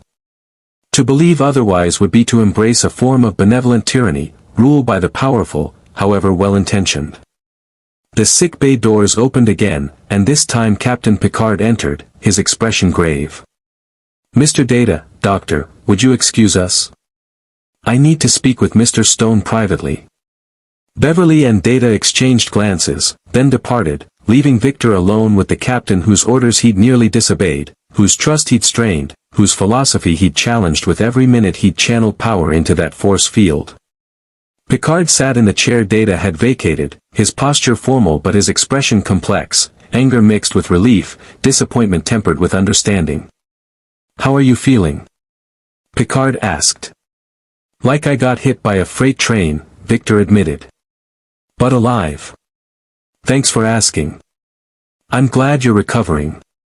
Picard folded his hands in his lap, a gesture Victor was learning meant the captain was about to say something important. "Mr. Stone, I need to address what happened on Tarsus 4. You exceeded your stated capabilities, operated beyond safe parameters, and came perilously close to ignoring a direct order to reduce power output. This is unacceptable." Victor's jaw tightened. "I saved 16,000 lives and an entire colony. How is that unacceptable?" "Because you did so by risking your own life without proper authorization or oversight," Picard replied firmly. "Mr. Stone, I understand that in your universe, heroes operate with considerable autonomy. But in this universe, aboard this ship, power without accountability is not heroism, it is danger. So what should I have done?" Victor challenged. "Let the colony be destroyed because I was worried about following protocols." "You should have been honest about the changing parameters," Picard said. "You should have communicated when the situation became more difficult than anticipated. You should have trusted that experienced officers might have found alternative solutions rather than assuming you alone possessed the answer. There wasn't time." "There is always time for honesty," Picard interrupted, his voice sharp. "Always. The moment you decided your judgment superseded mine, the moment you chose to conceal the true risk you were taking, you ceased to be a hero and became a rogue actor operating aboard my vessel." The words hit Victor like a physical blow. Rogue actor. Not hero.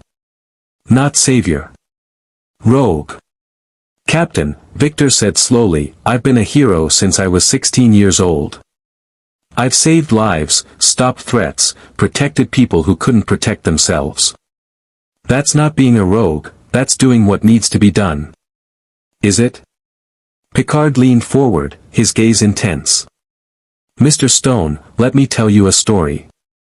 Years ago, I was assimilated by the Borg, transformed into a being called Locutus of Borg. They used my knowledge, my authority, my identity to attack Starfleet. Thousands died because I, or the thing I had become, led the Borg to Earth. When I was recovered, when the connection was severed, I was left with memories of every death, every atrocity committed using my voice and my face." Victor listened, his cybernetic systems quiet as he processed the captain's confession. "The experience taught me something crucial about power," Picard continued.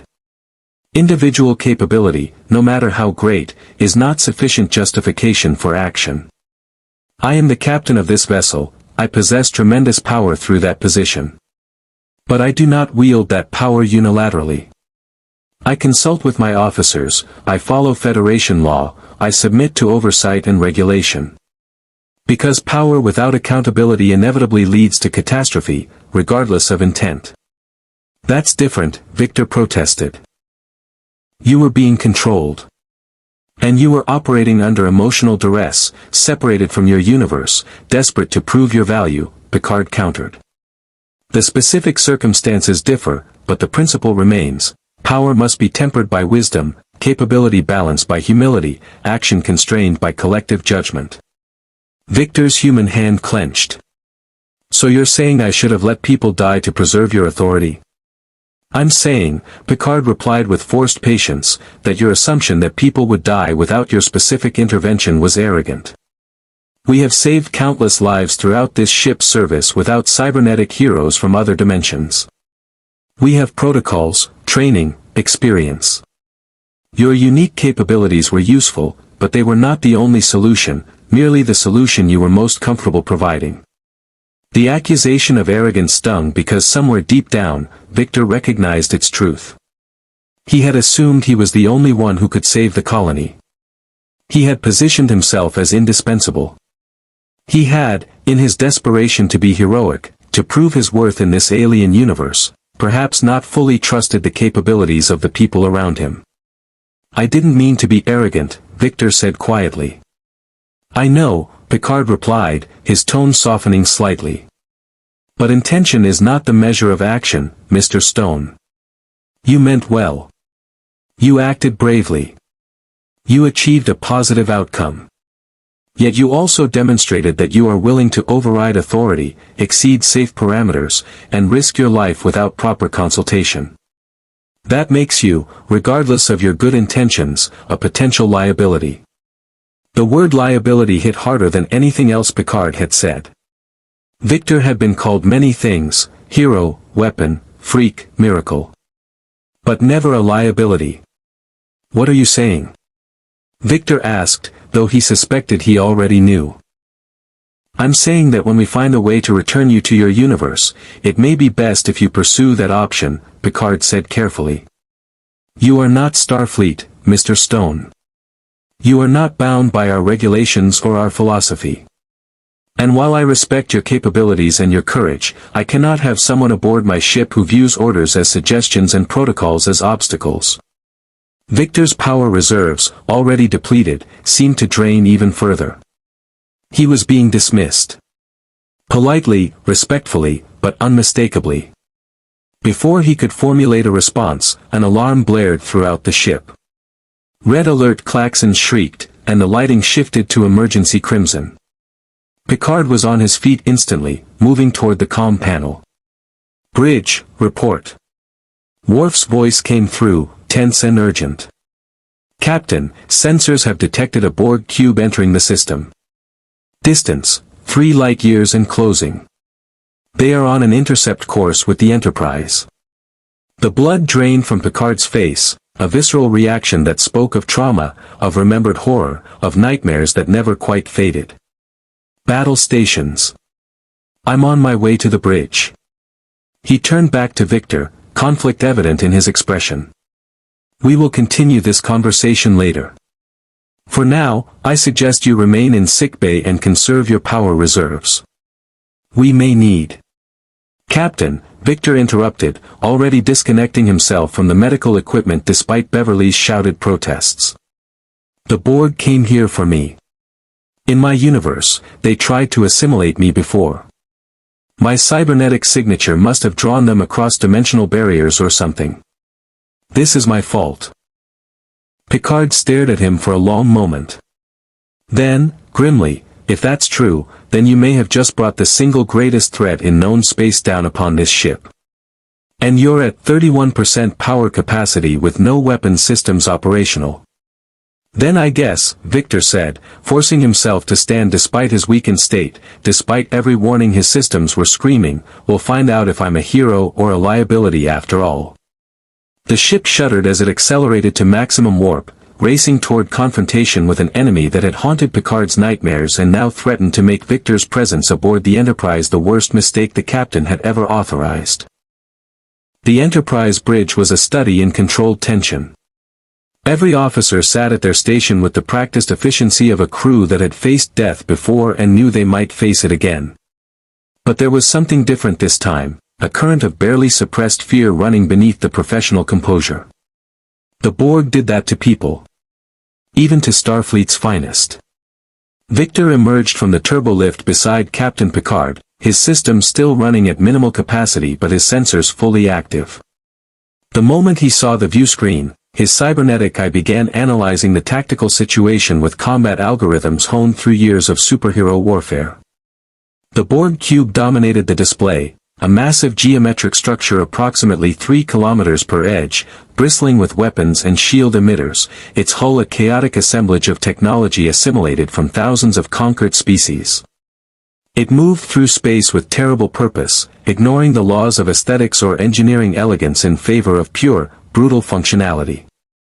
"Analysis," Picard commanded, settling into his command chair with visible effort. Victor could see the captain's hands trembling slightly before Picard clasped them together. "The cube is traveling at warp 8.7, data reported from Ops. At current velocity, intercept in 47 minutes.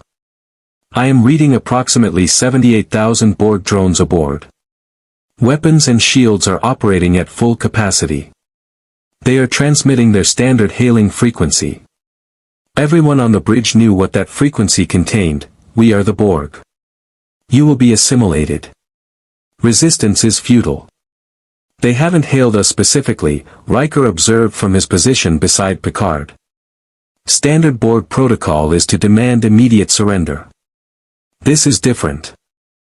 Victor's cybernetic systems ran probability calculations, cross-referencing behavior patterns from his universe's Borg encounters with the data he was receiving from Enterprise sensors. They're not here for the ship, he said quietly. They're here for me. All eyes turned to him. Explain, Picard said, his voice carefully controlled. Victor's human hand gestured to the tactical display. In my universe, the Borg, or their equivalent, detected my cybernetic signature during a fight. They identified me as technological distinctiveness that should be assimilated. I fought them off, but barely. Now, here, my systems have been broadcasting in this universe for a week. Different dimensional physics, different energy signatures, I probably light up on their sensors like a beacon advertising unique technology here. If that is accurate, Data said, then the Borg's trajectory makes sense. They did not route through this sector for strategic purposes. They diverted specifically to intercept the Enterprise because we carry Mr. Stone. Worf's hands moved across his tactical console. Captain, we could attempt to outrun them. At maximum warp, we might reach Starbase 234 before they intercept. And lead them directly to a populated starbase. Picard shook his head. No. We face them here, in open space. Prepare for. Captain, Victor interrupted, moving closer to the command chair. Let me handle this. Beam me into space, let the cube pick me up. They get what they want, and the Enterprise gets away clean. The bridge went silent. Absolutely not, Picard said flatly. Captain, you just told me I'm a liability. That I should go back to my universe when possible. Well, here's the Borg, masters of dimensional technology. Maybe they can send me home after they're done studying me. Win-win. Mr. Stone, Picard replied with strained patience, the Borg do not study individuals. They assimilate them. Your consciousness would be absorbed into the collective, your identity erased, your body transformed into a drone serving their hive mind. That is not a win by any definition. Better me than your crew, Victor countered. It is not a binary choice. Picard's control cracked slightly, frustration bleeding through. We do not sacrifice individuals to save the collective. That is Borg philosophy, not Federation principle. Sir, Worf interjected, the cube is hailing us directly now. On screen. The view screen shifted from the exterior view of the cube to its interior, a nightmarish cathedral of technology where organic and synthetic merged in grotesque fusion. A Borg drone stood before the visual sensor, its face half covered with cybernetic implants, its one remaining organic eye staring with dead emptiness. When it spoke, multiple voices overlaid into one harmonious horror. We are the Borg. You have technological distinctiveness that will be added to our own. Specifically, the cybernetic entity designated Victor Stone. Surrender him immediately, and your vessel will not be assimilated. Resistance is futile. The screen went dark. They're negotiating, Riker said with disbelief. The Borg are actually offering terms. Which means they want Victor badly enough to deviate from standard assimilation protocols, Picard observed. That level of interest suggests his technology is indeed unique, perhaps dangerously so. Victor's systems flared with activity despite his depleted reserves. Captain, they just offered you a way out. Take it. I've fought the Borg before. I can resist them. You barely resisted them at full power, Picard replied.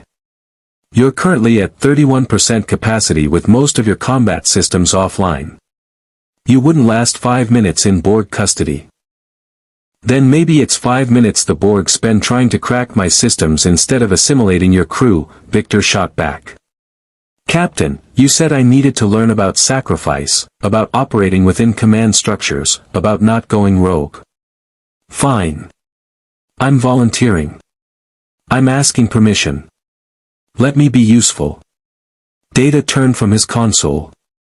Captain, I must note that the Borg's interest in Mr. Stone may not be purely acquisitive.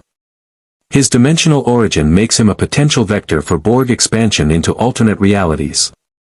If they successfully assimilate his technology, particularly any residual boom tube capabilities, they could gain access to infinite universes to assimilate. The implications hit everyone on the bridge simultaneously. Victor's technology wasn't just unique, it was potentially catastrophic in the wrong hands. Or the wrong collective consciousness. So we can't let them have him, Riker said. And we can't outrun them. Which leaves fighting. At 78,000 drones against a crew of 1,000, Worf said grimly, we will lose. Picard's jaw tightened. Victor could see the captain's mind racing through scenarios, calculating probabilities, weighing impossible choices. This was the burden of command, making decisions where every option led to death, and the only question was how many and who. There might be another way, Victor said slowly, his processors working through combat algorithms even as his power reserves continued their precarious decline. The Borg adapt to weapons, right? You shoot them with phasers, they adapt their shields. You modulate the frequency, they adapt again. It's an arms race you can't win because they learn faster than you can innovate. Correct, data confirmed. Borg adaptive shielding makes conventional warfare extremely difficult. We must constantly rotate weapon frequencies, and even then, they adapt within seconds. But they adapt to patterns, Victor continued, his tactical systems painting probability matrices across his internal HUD.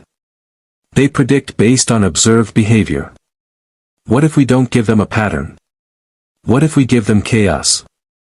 Geordi, who had been monitoring the conversation from the engineering station, leaned forward. What are you thinking?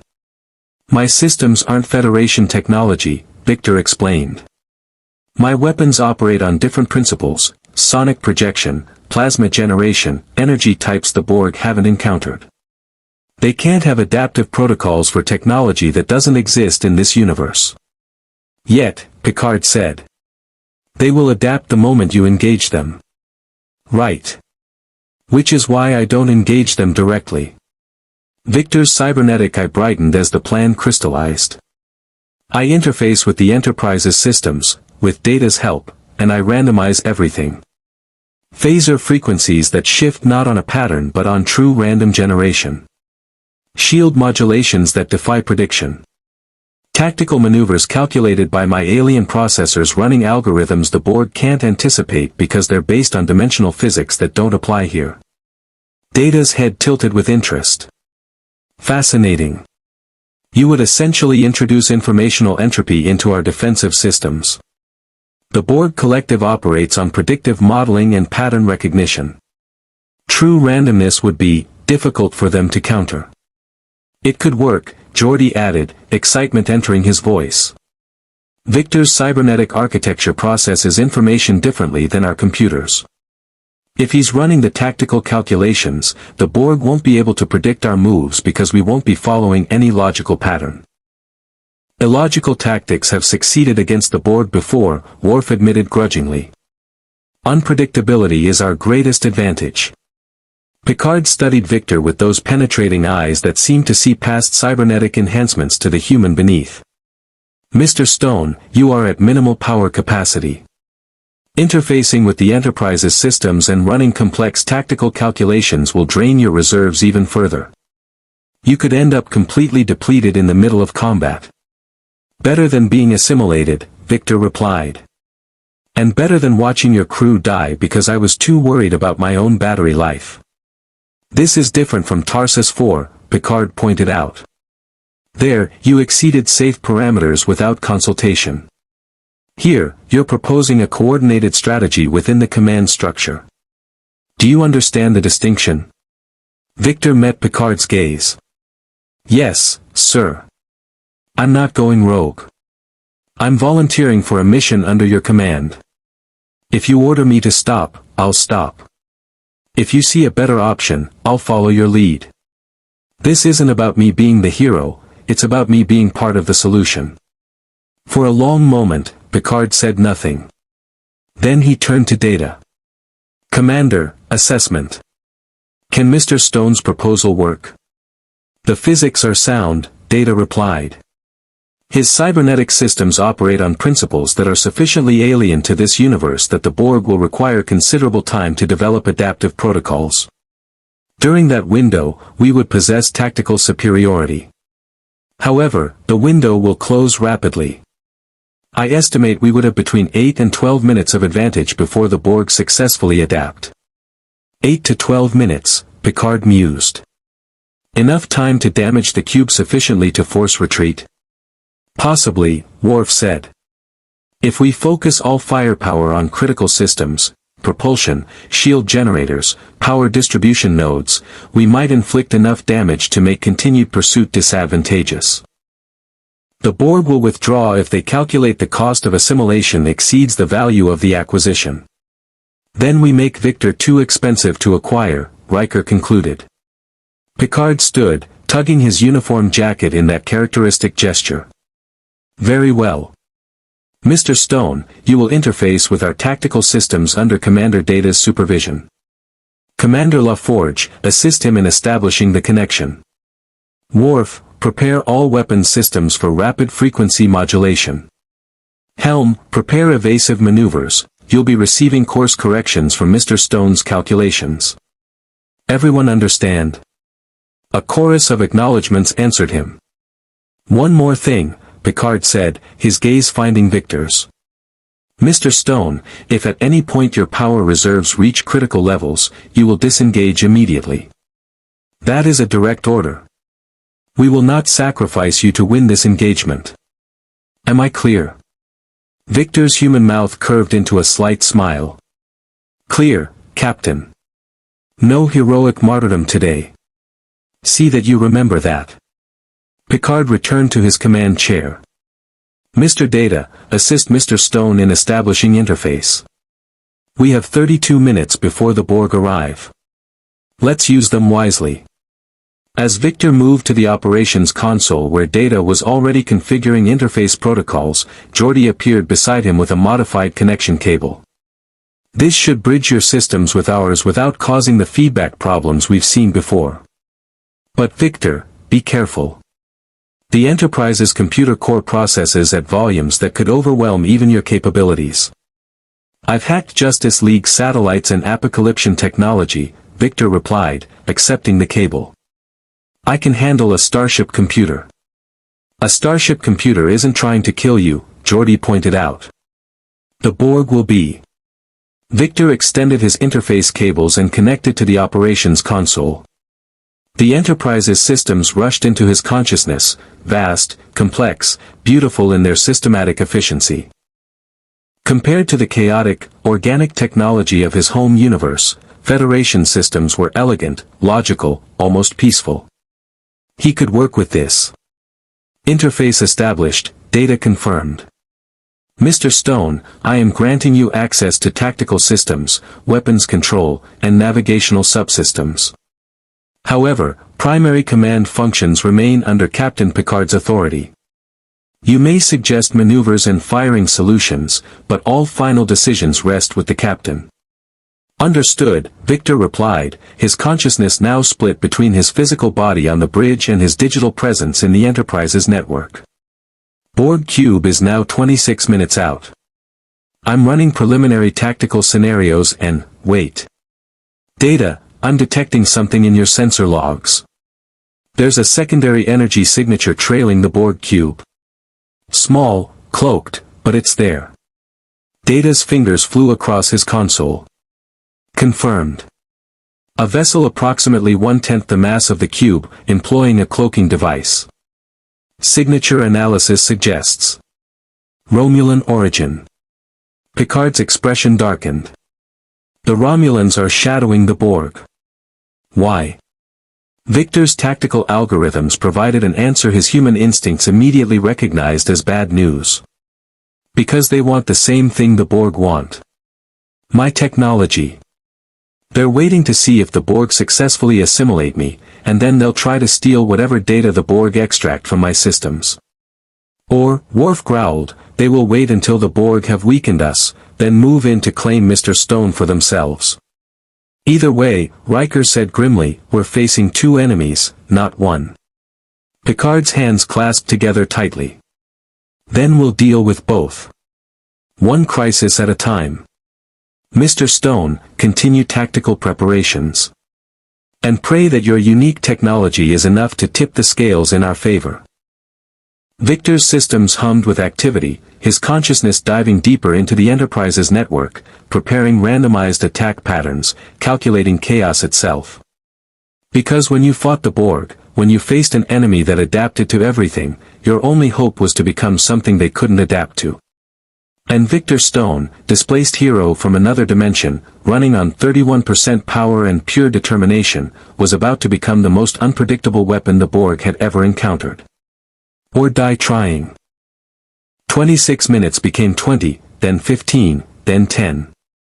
The Borg cube grew larger on the view screen with each passing moment, its chaotic geometry a monument to assimilation, 1,000 conquered civilizations compressed into one terrible whole. Victor's consciousness swam through the Enterprise's systems, feeling the ship's readiness like a living thing. Phaser arrays charged and waiting. Photon torpedoes loaded in their tubes. Shields configured to his specifications, frequency modulations that would shift according to true random number generation pulled from quantum fluctuations in the ship's warp core. The Borg couldn't predict quantum randomness. At least, that's what Victor was betting everyone's lives on. 5 minutes to weapons range, data announced. The cube is maintaining course and speed. They are not attempting evasive action. Why would they? Riker muttered. They think this is already over. Picard's voice cut through the tension. All hands, this is the captain. We are about to engage a Borg cube. You know what that means. You know the stakes. But I want you to remember something, we have faced the Borg before and survived. We have an advantage they do not anticipate. Trust in your training, trust in each other, and trust that we will prevail. Picard out. Victor felt the captain's words ripple through the crew via the ship's internal sensors, heart rate steadying, fear transmuting into resolve. This crew had fought impossible battles before. They would fight this one too.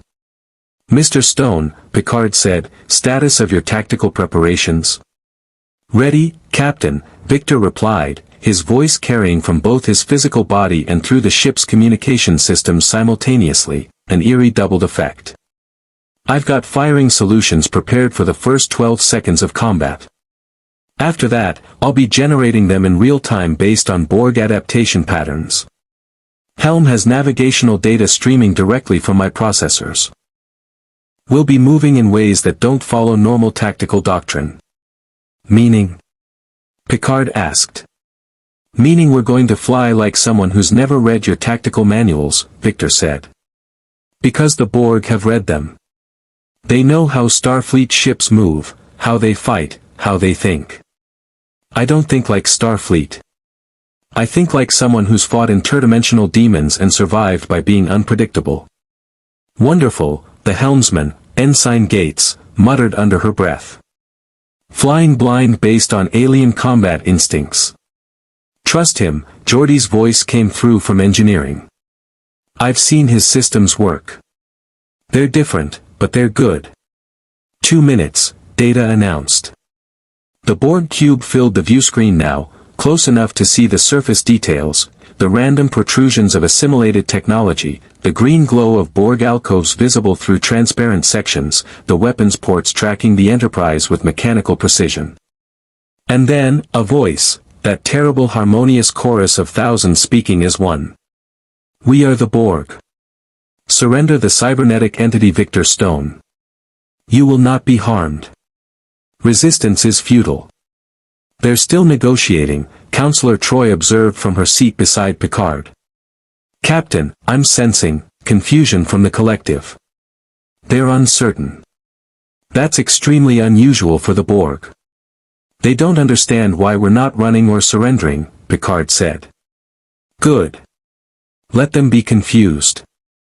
Mr. Worf, prepare to fire on my mark. Mr. Stone, execute tactical protocol. Aye, Captain, both replied in unison. Victor's consciousness expanded through the Enterprise's systems. He was the ship now, in a way, feeling her power flows, her structural stress points, her weapon systems like extensions of his own body. It was intoxicating and terrifying, this merger of flesh and starship. 1 minute, data counted down. Cube is charging weapons. Shields to maximum, Picard commanded. All hands, brace for impact. 30 seconds. The cube's weapons ports glowed with gathering energy, cutting beams that could slice through starship hulls like tissue paper, tractor beams that could hold a vessel immobile while drones boarded and assimilated the crew. 20 seconds. Victor ran final calculations, his systems screaming warnings about power consumption. He was at 29% capacity now, the interface with the Enterprise's computer draining him faster than anticipated. But he'd committed. No turning back. 10 seconds. Mr. Stone, Picard said quietly, whatever happens, thank you for trying. We're not done yet, Captain, Victor replied. Not by a long shot. 5 seconds. The Borg fired first, a massive cutting beam that would have torn through the Enterprise's shields like they weren't there. Would have, if Victor hadn't simultaneously shifted shield frequencies to a configuration the Borg had never encountered, pulled from Earth's electromagnetic spectrum combined with his universe's energy signatures. The beam scattered across the shields in a shower of harmless radiation. Impossible, the Borg voice proclaimed. Adaptation in progress. Fire. Picard commanded. Victor's targeting systems took control. Phaser arrays unleashed concentrated energy at frequencies that shifted every microsecond, not in patterns, but in true chaos generated by quantum fluctuations. The beam struck the cube's shields, and for 3 glorious seconds, the Borg couldn't adapt. Explosions blossomed across the cube's surface. Hull sections vaporized. Internal systems failed. Direct hits. Worf reported with fierce satisfaction. Their shields are fluctuating, they cannot establish stable defensive frequencies. Torpedoes, full spread, Picard ordered. A volley of photon torpedoes streaked toward the cube, each one modulated to different frequencies, each one following flight paths calculated by Victor's chaotic algorithms. The Borg's point defense systems tried to target them, but the torpedoes juked and wove in ways that defied tactical prediction. 7 of 10 torpedoes impacted. The cube shuddered, massive explosions tearing through its infrastructure. They're adapting, Victor warned, feeling the Borg collective's response through the sensor data streaming into his consciousness. Faster than I calculated. They're analyzing my algorithms, trying to find patterns. Then don't give them patterns, Picard said. Helm, evasive maneuver Gamma 7. Negative, Captain, Victor interrupted. Execute, he fed navigational data directly to the helm, this sequence instead. The Enterprise suddenly rolled inverted, dove beneath the cube's primary weapons arc, then snap turned 90 degrees and accelerated at full impulse perpendicular to their previous vector. It was a maneuver no Starfleet captain would ever order, tactically questionable, navigationally aggressive, and utterly unpredictable. The Borg's return fire missed by 300 meters. Continue firing, random frequencies. Picard commanded, and Victor could hear the slight smile in the captain's voice. Mr. Stone, I believe your chaos theory is working. For 8 magnificent minutes, they danced with death. The Enterprise wheeled and spun like a fighter craft instead of a massive exploration vessel, firing in patterns that made no tactical sense but somehow always found their mark. The Borg adapted, but always too late, by the time they'd calculated a defensive frequency, Victor had already shifted to something new, pulled from the vast database of his universe's energy spectrums combined with Federation technology. The cube's hull showed massive damage now. Entire sections had been carved away by sustained phaser fire. Secondary explosions rippled through its interior as power systems failed. "They're retreating," Worf announced. "The cube is withdrawing to." "Belay that assessment," Data interrupted. "The cube is not retreating. It is reconfiguring." On the view screen, the impossible happened. The cube structure began shifting, sections sliding and reorganizing.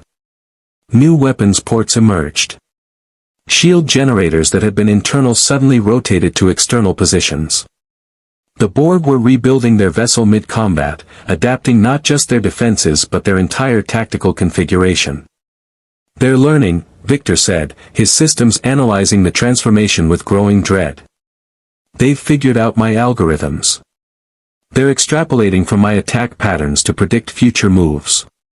I'm running out of novel solutions." "Then we need to end this quickly," Picard said. "Target their power distribution nodes. If we can disrupt their energy flow." "Captain," Troy interrupted urgently, "I'm sensing something. The Borg, they're focusing on Victor. Not the ship. They want him specifically, and they're willing to sacrifice the cube to get him." "What?" Riker turned toward her. "Sacrifice the cube?" Data's console erupted with alerts. "Captain, the cube is generating a massive tractor beam. Not targeting the Enterprise, targeting Mr. Stone's biosignature specifically. They intend to beam him directly from our ship." "Our shields are up," Worf protested. "They cannot transport through our shields." "They are not transporting," Data corrected. "They are pulling. Using focused graviton beams to create a localized spatial distortion. If they succeed, they will physically tear Mr. Stone through our shields and hull." Victor felt it then, a pulling sensation, like hooks sinking into his cybernetic systems. The Borg weren't trying to beam him. They were trying to drag him through space itself, shields and bulkheads be damned. "Captain," Victor said, his voice strained as he fought against the pull, "they're targeting my cybernetics specifically. My systems are resonating with their beam. I can't hold. Increase shield strength around Mr. Stone's position." Picard commanded. "Insufficient," Data reported. "The graviton beam operates at a quantum level. Our shields cannot block it." The pull intensified. Victor's cybernetic components began vibrating, resonating with frequencies the Borg were broadcasting. His interface with the Enterprise's system started fragmenting as his consciousness was literally being pulled away from the ship's computer core. "Victor, disconnect." Geordi shouted through the comm, "Break the interface before they pull you through the hull." But if he disconnected, the Enterprise's tactical advantage disappeared. The random frequencies would cease. The chaotic maneuvers would end. The Borg would adapt fully, and the ship would be destroyed. "Captain," Victor managed to say, "if I disconnect, you lose your advantage. The Borg will assimilate the Enterprise within minutes. And if you don't disconnect, you'll be pulled into space," Picard replied. "Mr. Stone, that is not a choice I'm willing to force you to make. Disconnect. Now." "Sir." "That is an order, Mr. Stone." Victor's human hand gripped the operations console as the pull grew stronger. His cybernetic systems were screaming, his power reserves draining catastrophically as he fought against the Borg's graviton beam. He was at 18% capacity and falling. And then another voice cut through the chaos, cold, precise, and utterly unexpected. "This is Sub-Commander Tomalak of the Romulan warbird Valdor to Federation vessel. Cease your resistance and surrender the cybernetic entity. We are prepared to offer assistance in resolving your Borg problem." The cloaked Romulan ship shimmered into visibility off the Enterprise's starboard bow, a Deridex-class warbird, massive and menacing, its weapons charged and targeting both the Enterprise and the Borg cube. "Perfect," Riker muttered. "Just perfect." Picard's jaw tightened. "Sub-Commander Tomalak. Your timing is impeccable as always. I'm afraid we're rather busy at the moment." "Then allow me to simplify your situation, Captain," Tomalak's voice oozed false courtesy. "The Borg want your passenger. We want your passenger. You appear incapable of protecting him from either of us. Surrender him to Romulan custody, and we will destroy the Borg cube. Refuse, and we will allow the Borg to assimilate you both, then salvage what remains." "The Romulans cannot be trusted," Worf growled. "Neither can the Borg," Troy added unnecessarily.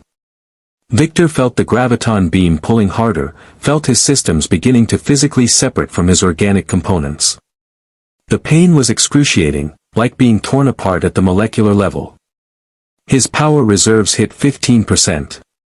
Through the agony, through the chaos, through the impossible choice between three terrible options, Victor's tactical processors identified something.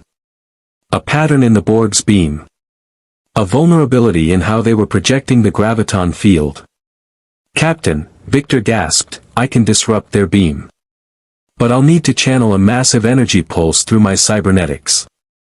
It'll drain my power core to critical levels, maybe below recovery threshold. But it'll buy you time to destroy the cube's tractor beam emitter." "Absolutely not," Picard said immediately. "We'll find another way." "There is no other way." Victor shouted, his systems beginning to fail.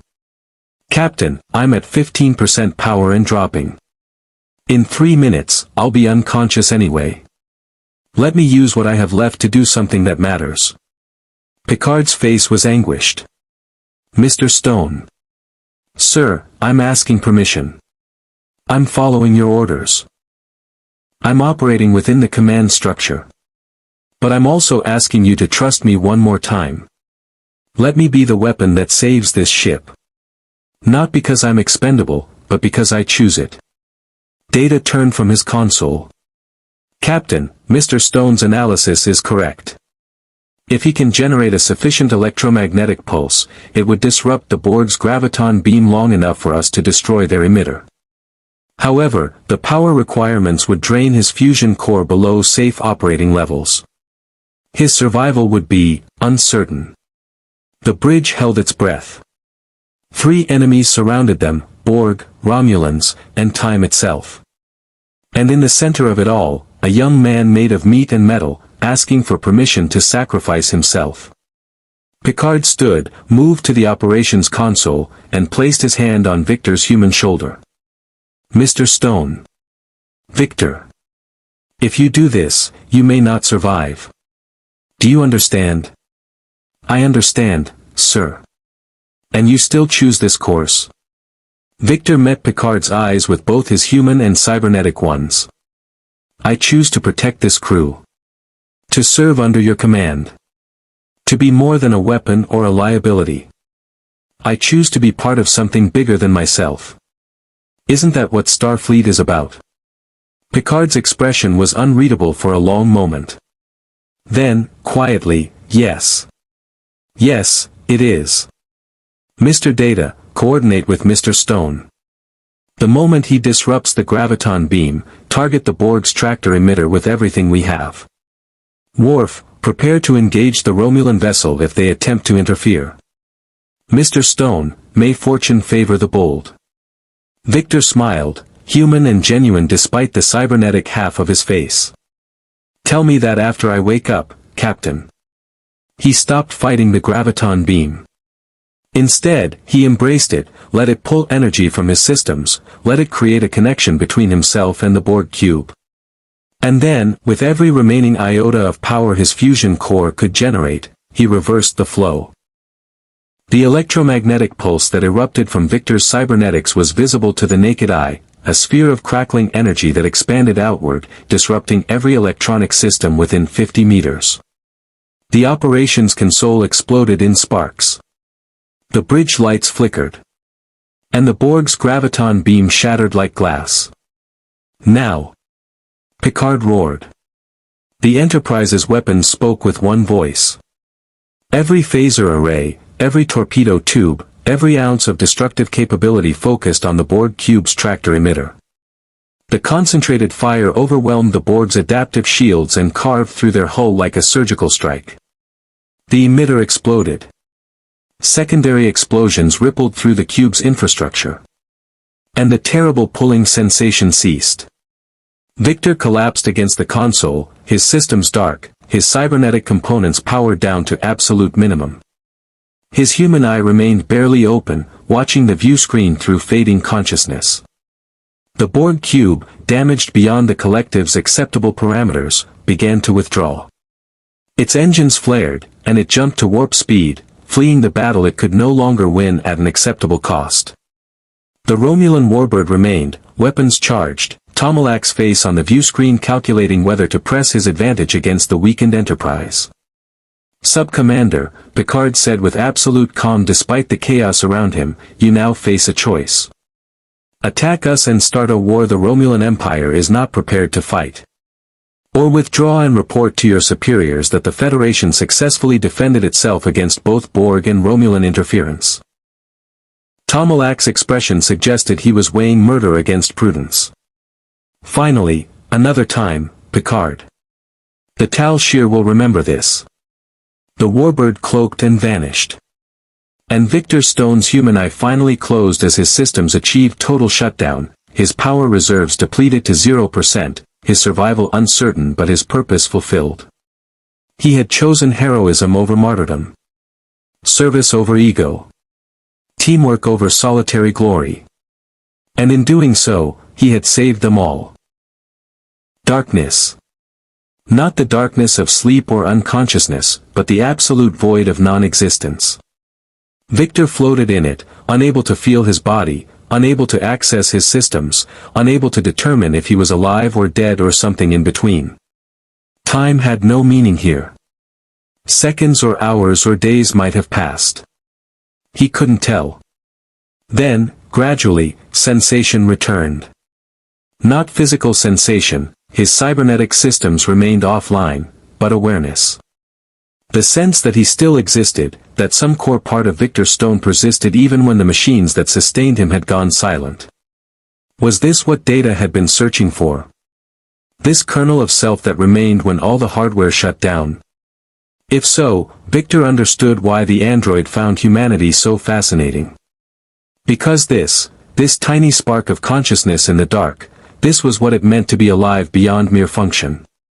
Slowly, agonizingly, his systems began to wake. First came his autonomic monitors, heartbeat, respiration, neural activity. All present, all functioning, though barely. His organic body had survived on emergency reserves, the minimal power his fusion core maintained even in total shutdown. Then his cybernetic senses flickered online. Temperature, 20.4 degrees Celsius. Atmosphere, standard oxygen-nitrogen mix. Sound, the gentle hum of medical equipment. He was in sickbay. Victor's human eye opened first, immediately assaulted by bright light. He winced, and even that small movement sent waves of feedback through incompletely reinitialized systems. Easy, a familiar voice said. Dr. Crusher appeared above him, medical tricorder in hand, her expression somewhere between relieved and professionally stern. Don't try to move yet. Your systems are still rebooting. You've been unconscious for 41 hours. Did. Victor's vocalizer crackled, barely functional. Did it work? The Borg retreated. The Romulans withdrew. The Enterprise is intact. Beverly's expression softened. Yes, Victor. It worked. You saved us. Relief washed through him, and with it, more systems came online.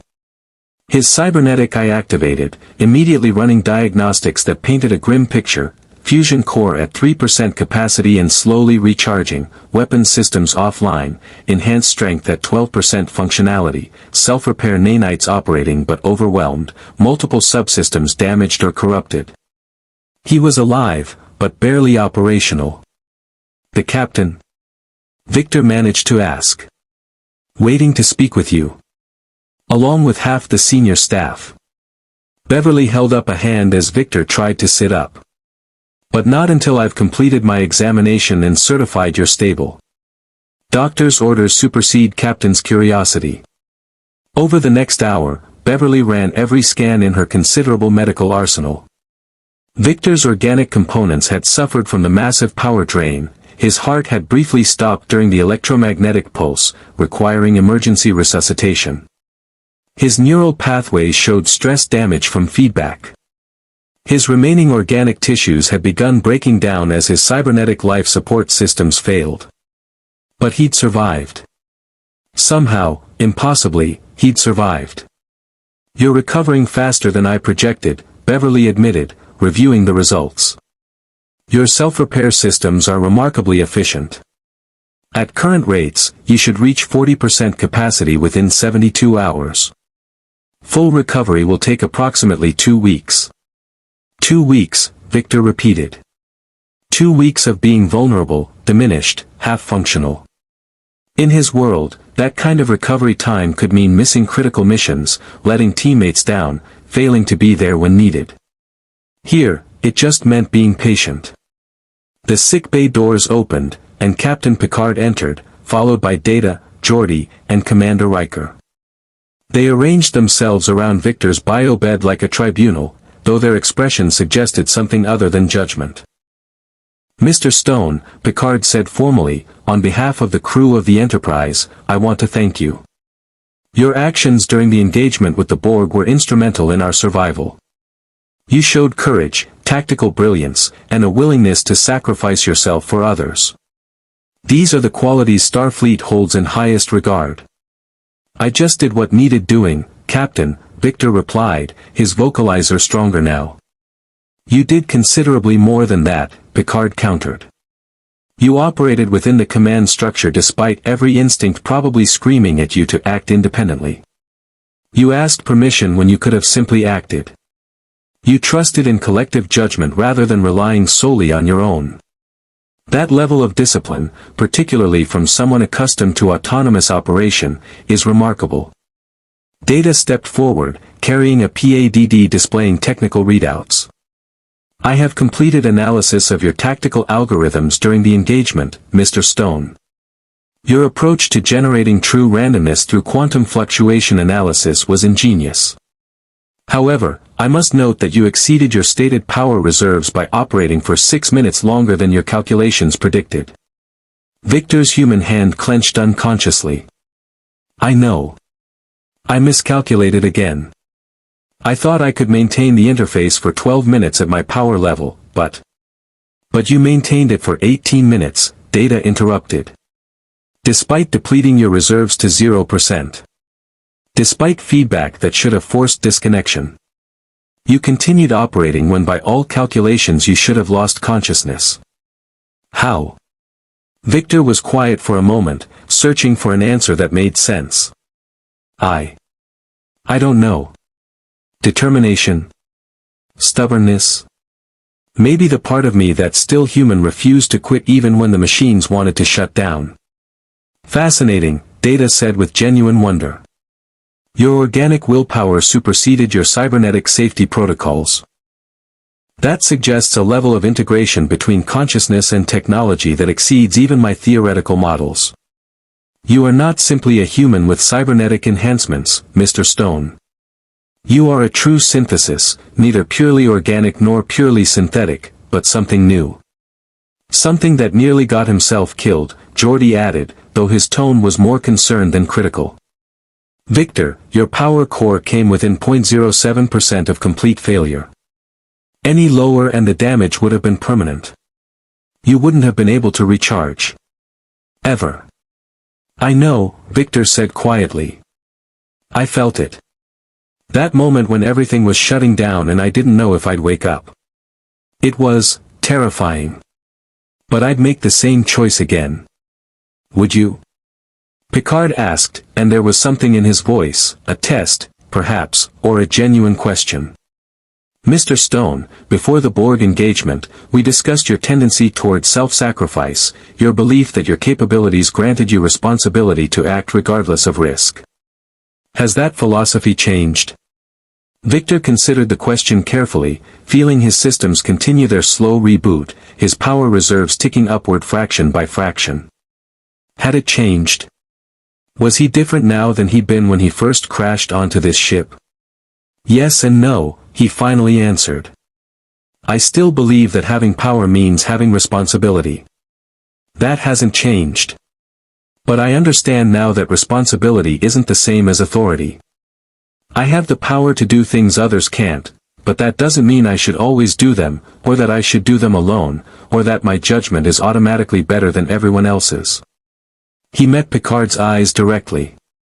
On Tarsus 4, I thought I was being heroic by pushing beyond my limits. I wasn't. I was being arrogant, assuming I knew better than everyone around me. Against the Borg, I operated within your command structure. I asked permission. I trusted your judgment even when every instinct told me to just act.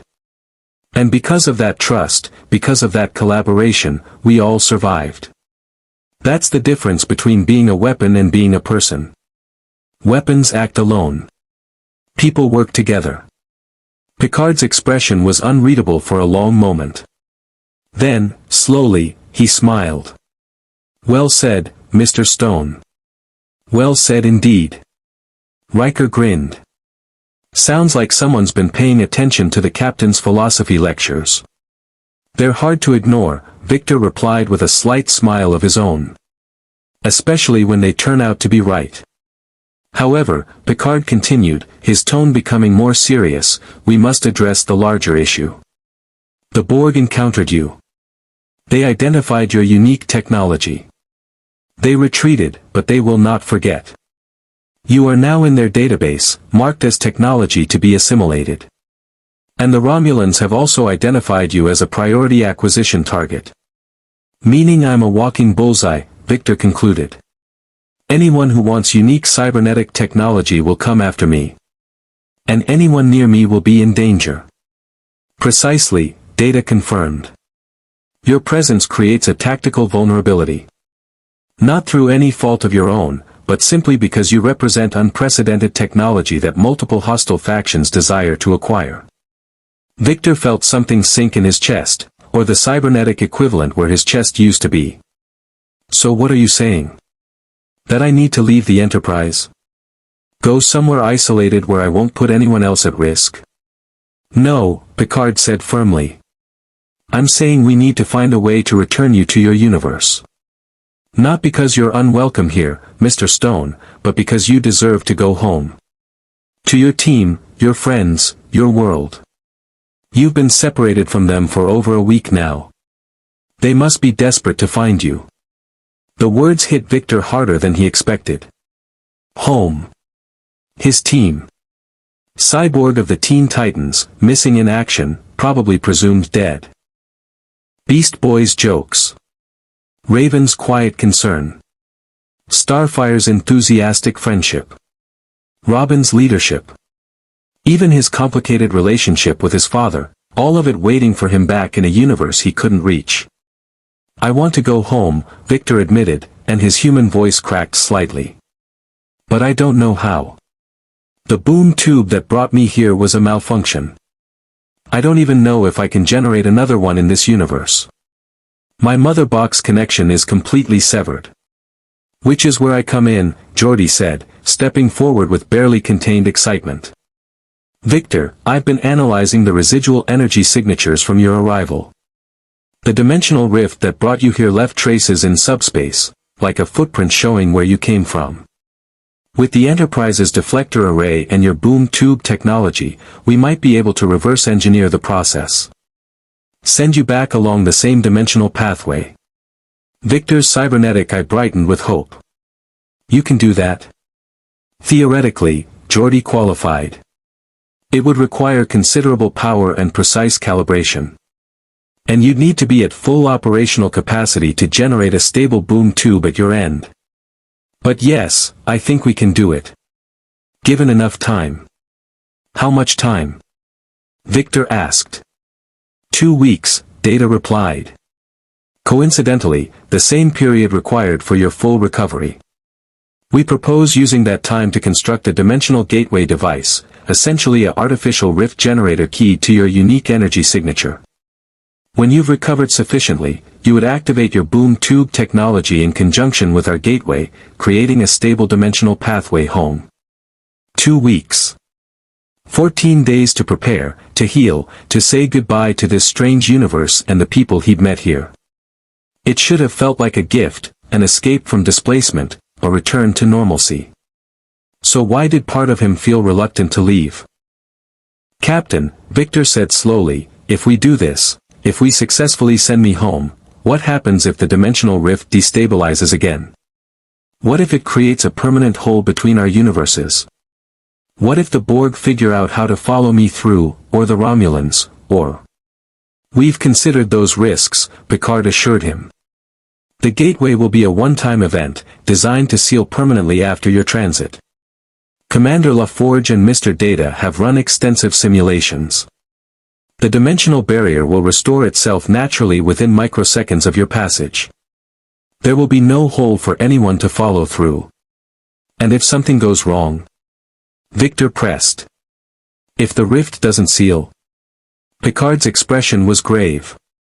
Then we'll destroy the gateway device and close the rift manually, even if that means you're trapped on whichever side you happen to be. I won't risk a permanent breach between dimensions, Mr. Stone. Not even for you. Victor nodded slowly. It was the right call, protect the many over the one, prevent catastrophic dimensional contamination, think beyond individual concerns. It was exactly the kind of decision that made Picard a great captain. And exactly the kind of decision Victor was learning to understand rather than instinctively fight against. Then let's do it, Victor said. 2 weeks to prepare. Let's make sure this works. Agreed, Picard replied. In the meantime, Mr. Stone, you'll remain aboard the Enterprise as our guest. Consider yourself on medical leave, no tactical operations, no dangerous activities, just recovery and preparation. Perhaps we can show you what the Federation has to offer beyond combat situations. I'd like that, Victor admitted. I've seen your ship during crisis mode. Might be nice to see what it's like during, not crisis mode. Riker chuckled. Be careful what you wish for. The captain's idea of relaxation involves ancient archaeological texts and holodeck representations of historical figures. Better than some of your holodeck programs, number one, Picard replied with a slight smile. I seem to recall something involving a jazz club and a rather enthusiastic trombone solo.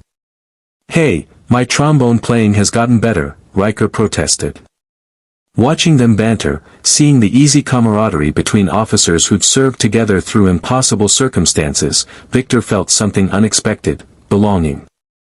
For these few minutes, he wasn't the displaced hero or the dangerous unknown quantity or the walking security risk. He was just someone they'd fought alongside. Someone they'd protected. Someone they'd welcomed into their crew, however briefly. Thank you, Victor said quietly, interrupting the banter. All of you. For taking me in when I crashed onto your ship. For keeping me alive when my systems failed. For trusting me in combat when you had every reason not to. For treating me like a person instead of a problem to solve. Thank you. Picard placed his hand on Victor's shoulder, the human one. Mr. Stone, Starfleet's mission is to seek out new life and new civilizations. You qualify as both. It has been our privilege to know you, however briefly. And I suspect the next 2 weeks will teach us all something about the boundaries between human and machine, individual and collective, heroism and wisdom. No pressure or anything, Victor replied, managing a weak smile. Just rest now, Beverly ordered, returning to doctor mode. You've earned it. The universe will still be here when you wake up.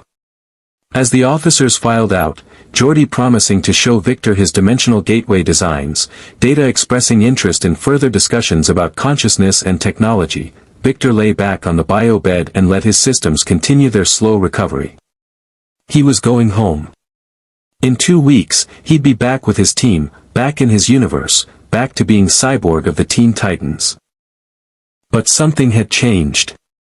He'd seen a future where humanity and artificial life coexisted peacefully, where advanced technology served exploration rather than just combat, where power was balanced by philosophy and capability tempered by wisdom. He'd seen Starfleet. He'd seen the Federation. He'd seen what humanity could become when it chose to be better than it was. And when he returned to his universe, he would carry that vision with him. The next 2 weeks passed in a strange rhythm of healing, learning, and quiet revelation. Victor's fusion core recharged slowly but steadily, climbing from 3% to 12 to 25. His self-repair nanites worked overtime, patching corrupted code and rebuilding damaged neural interfaces. By day 5, he could walk without assistance. By day 8, his weapon systems came back online. By day 11, he hit 73% operational capacity, not perfect, but functional enough for Geordi and Data to begin final preparations for the dimensional gateway. But the recovery was only part of the story.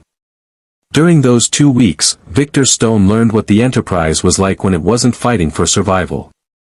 He sat in 10 forward, the ship's lounge, and watched stars streak past at warp speed while crew members from dozens of species shared drinks and conversation.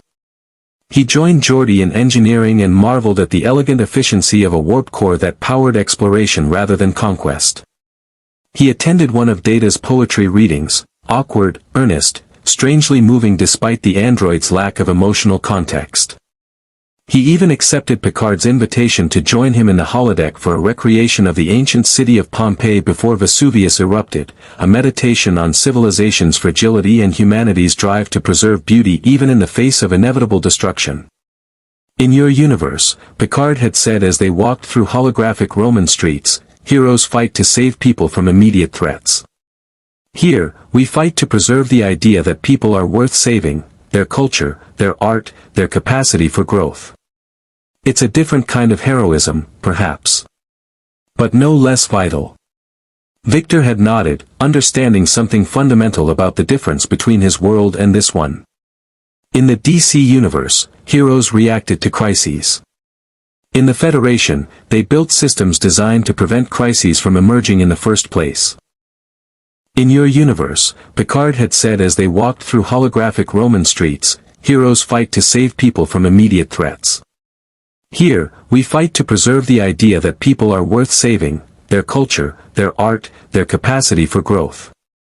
It's a different kind of heroism, perhaps. But no less vital.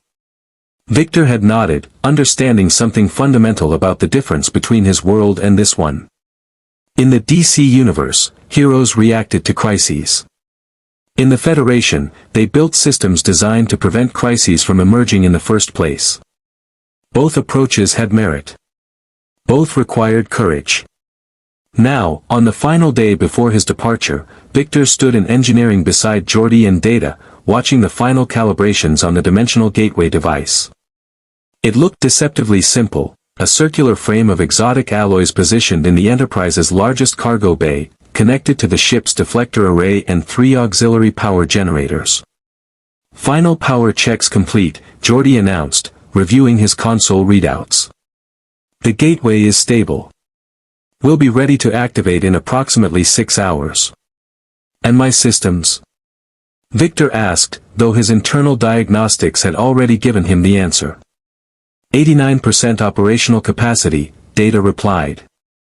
Your boom tube generator has successfully interfaced with our dimensional targeting protocols.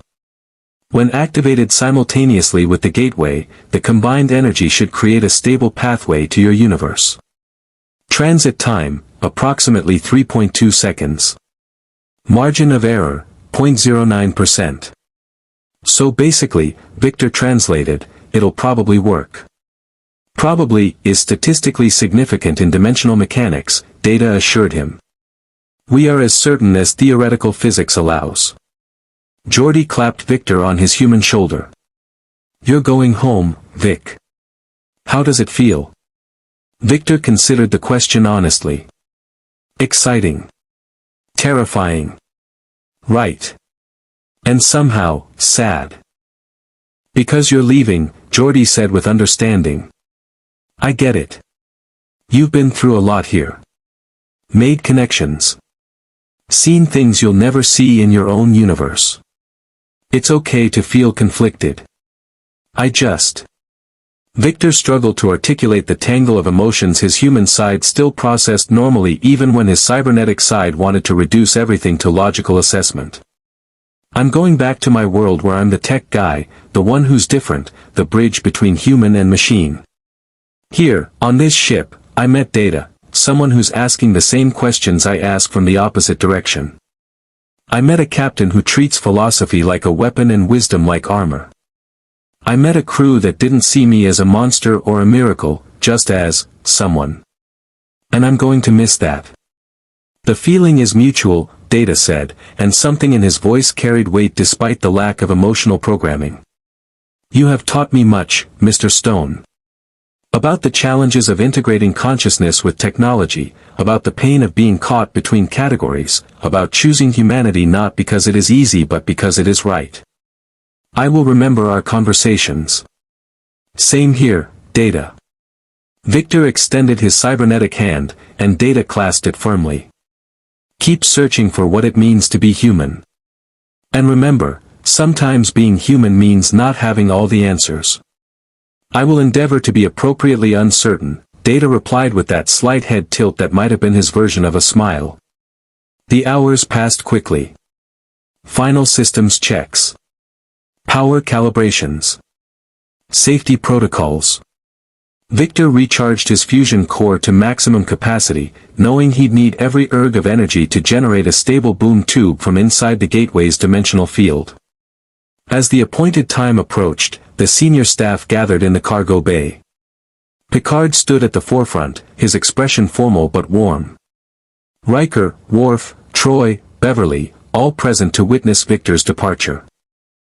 Mr. Stone, Picard began, his voice carrying the weight of official statement, you came to us through accident and chaos. You leave through intention and preparation. In the time you've been aboard the Enterprise, you've challenged our assumptions, saved our lives, and reminded us that heroism takes many forms. We are better for having known you. I'm better for having known you too, Captain, Victor replied sincerely. You taught me that power without wisdom is just destruction waiting to happen. That asking, should I, is as important as asking, can I? That being part of something bigger than yourself isn't weakness, it's strength. Beverly stepped forward, handing him a small data chip. Medical scans of your cybernetic systems. In case your universe's doctors need reference for maintenance or repairs. And Victor, take care of yourself. You're more human than you think you are. Thanks, Doc, Victor said, accepting the chip and tucking it into a compartment in his cybernetic arm. For everything. Worf approached next, his Klingon features set in something that might have been approval. You fought with honor, Mr. Stone. The Borg will remember your resistance. As will I. He extended his hand in the human gesture of farewell, a significant concession from the security chief. Victor clasped it firmly. Kapla, Commander Worf. Victory and honor. Worf's expression suggested surprised respect. You have learned some Klingon. Data's been teaching me. Figured if I'm going to fight alongside warriors, I should know how to toast them properly. Counselor Troy smiled gently. Victor, I sense such growth in you. When you arrived, you were confused, defensive, uncertain of your place. Now you've found peace with who you are. Carry that home with you. I'll try, Counselor. Thanks for the therapy sessions, official and otherwise. Geordi pulled Victor into a brief hug, unexpected but welcome. Stay brilliant, Vic. And if you ever figure out how to punch through dimensions intentionally, come visit. I've got about 1,000 engineering questions I didn't get to ask. Deal, Victor laughed. And Geordi, thanks for seeing the technology and the person. Not everyone does. Finally, Data approached, carrying a small isolinear chip. I have compiled a database of Federation technology, philosophy, and cultural information. It is within acceptable parameters for cross-dimensional information transfer, as it contains nothing strategically sensitive. Consider it a gift, a window into our universe that you may reference in yours. Victor accepted the chip with reverence. Data, this is incredible. Thank you. It seemed appropriate. You are taking knowledge of our universe home. It is only logical that you have accurate information to reference. Data paused, then added more quietly, I will miss our discussions about consciousness and identity, Victor. You understand the questions I ask in ways few others can.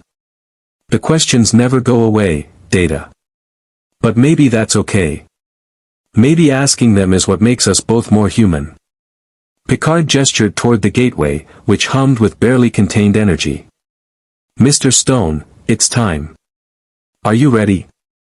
Victor looked around the cargo bay one last time, at this crew that had taken him in, protected him, challenged him, and ultimately prepared to send him home. At the starship that represented humanity's best impulses toward exploration, understanding, and peaceful coexistence. At the future he wished his own universe could achieve. Ready, Captain. Then take your position. Commanders LaForge and Data will initiate the gateway from the control station. When you feel the dimensional field stabilize, activate your boom tube technology. The combined resonance should create a stable pathway home. Victor stepped into the center of the gateway's circular frame. The exotic alloys began to glow as power built within the device. His cybernetic systems registered the mounting dimensional distortion, space itself bending, folding, preparing to tear. Gateway charging, Geordi announced. 60%. 70. 80. Victor's boom tube generator came online, adding its unique energy signature to the building cascade. He could feel the dimensional barrier weakening, thinning, preparing to split. 95%, Data called. Dimensional resonance achieving harmonic frequency. Mr. Stone, prepare to activate boom tube on my mark. The gateway blazed with light now, a ring of pure energy that hurt to look at directly. Victor's sensors screamed warnings about spatial distortions, quantum fluctuations, reality itself becoming negotiable within the gateway's field. Mark. Data commanded. Victor triggered his boom tube generator at full power. The characteristic sound, boom, echoed through the cargo bay as an aperture opened in space, crackling with interdimensional energy. But this time, it was controlled. Directed. The gateway's field guided the boom tube, stabilized it, turned chaos into a pathway. Through the opening, Victor caught a glimpse of another universe. Familiar constellations. Earth's moon in a sky he recognized. Home. It's working. Geordi shouted over the mounting energy roar. The pathway is stable. Victor, go now before the harmonics destabilize. Victor started to step forward, then paused. Turned back one final time. Captain Picard, he called over the dimensional maelstrom, thank you for showing me what humanity can become. I'll remember. Picard stood at attention, offering the Starfleet salute, a gesture of respect between equals. Live long and prosper, Mr. Stone. And may your journey home be swift and safe. Victor returned the salute with his human hand. Then, squaring his shoulders, he stepped into the boom tube. The transition was instantaneous and eternal, 3.2 seconds that felt like diving through an ocean of possibilities. Realities flickered past like shuffled cards. Dimensions layered and separated. The fundamental laws of physics rewrote themselves moment by moment. And then, solid ground. Familiar gravity. Air that tasted of Earth. Victor emerged in the middle of Titan's tower's common room, stumbling slightly as his systems recalibrated to his universe's physics. Around him, his teammates froze in various states of shock. Beast Boy dropped his video game controller. "Dude!" Raven's book fell from her hands, her usually controlled emotions visibly cracking with relief. "Victor!" Starfire flew across the room and crashed into him with enough force to stagger his combat-rated cybernetics, her Tamaranian strength channeled through a hug that could have crushed steel. "Friend Cyborg. You have returned. We thought you were lost forever." Robin approached more cautiously, but his eyes were bright with barely restrained emotion. "Vic. Where have you been? You've been missing for 9 days. We searched everywhere, scanned every dimensional frequency." "It's a long story," Victor managed, his vocalizer thick with emotion his human side couldn't quite suppress.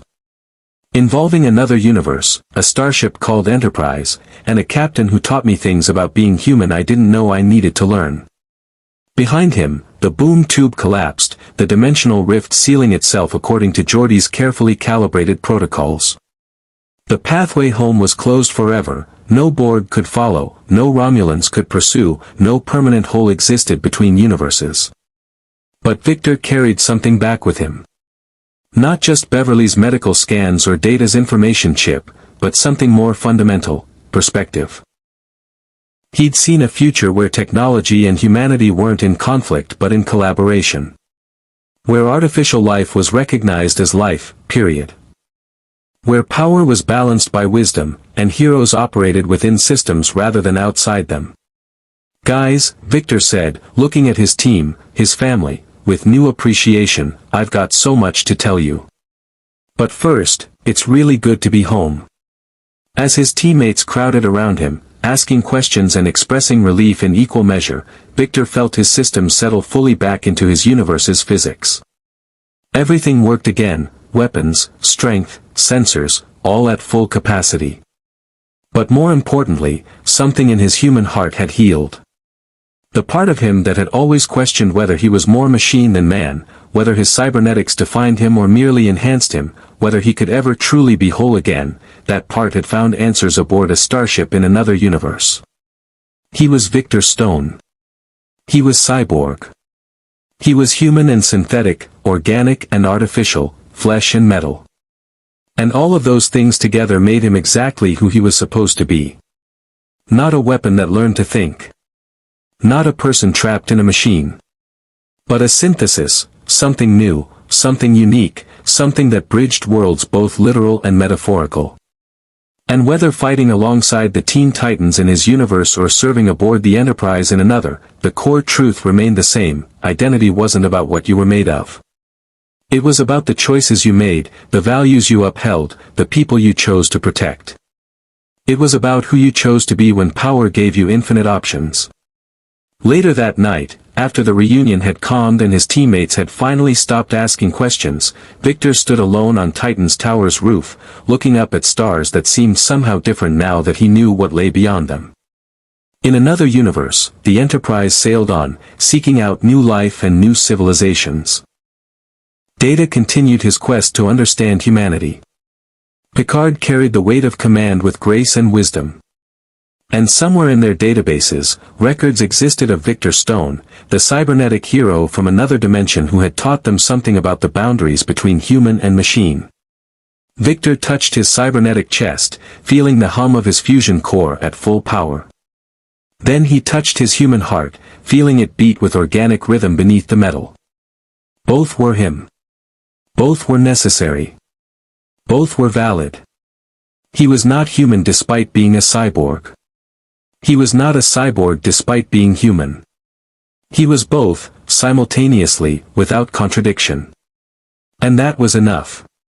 Live long and prosper, Victor whispered to the stars, to the universe he'd briefly inhabited, to the people who'd shown him what he needed to see.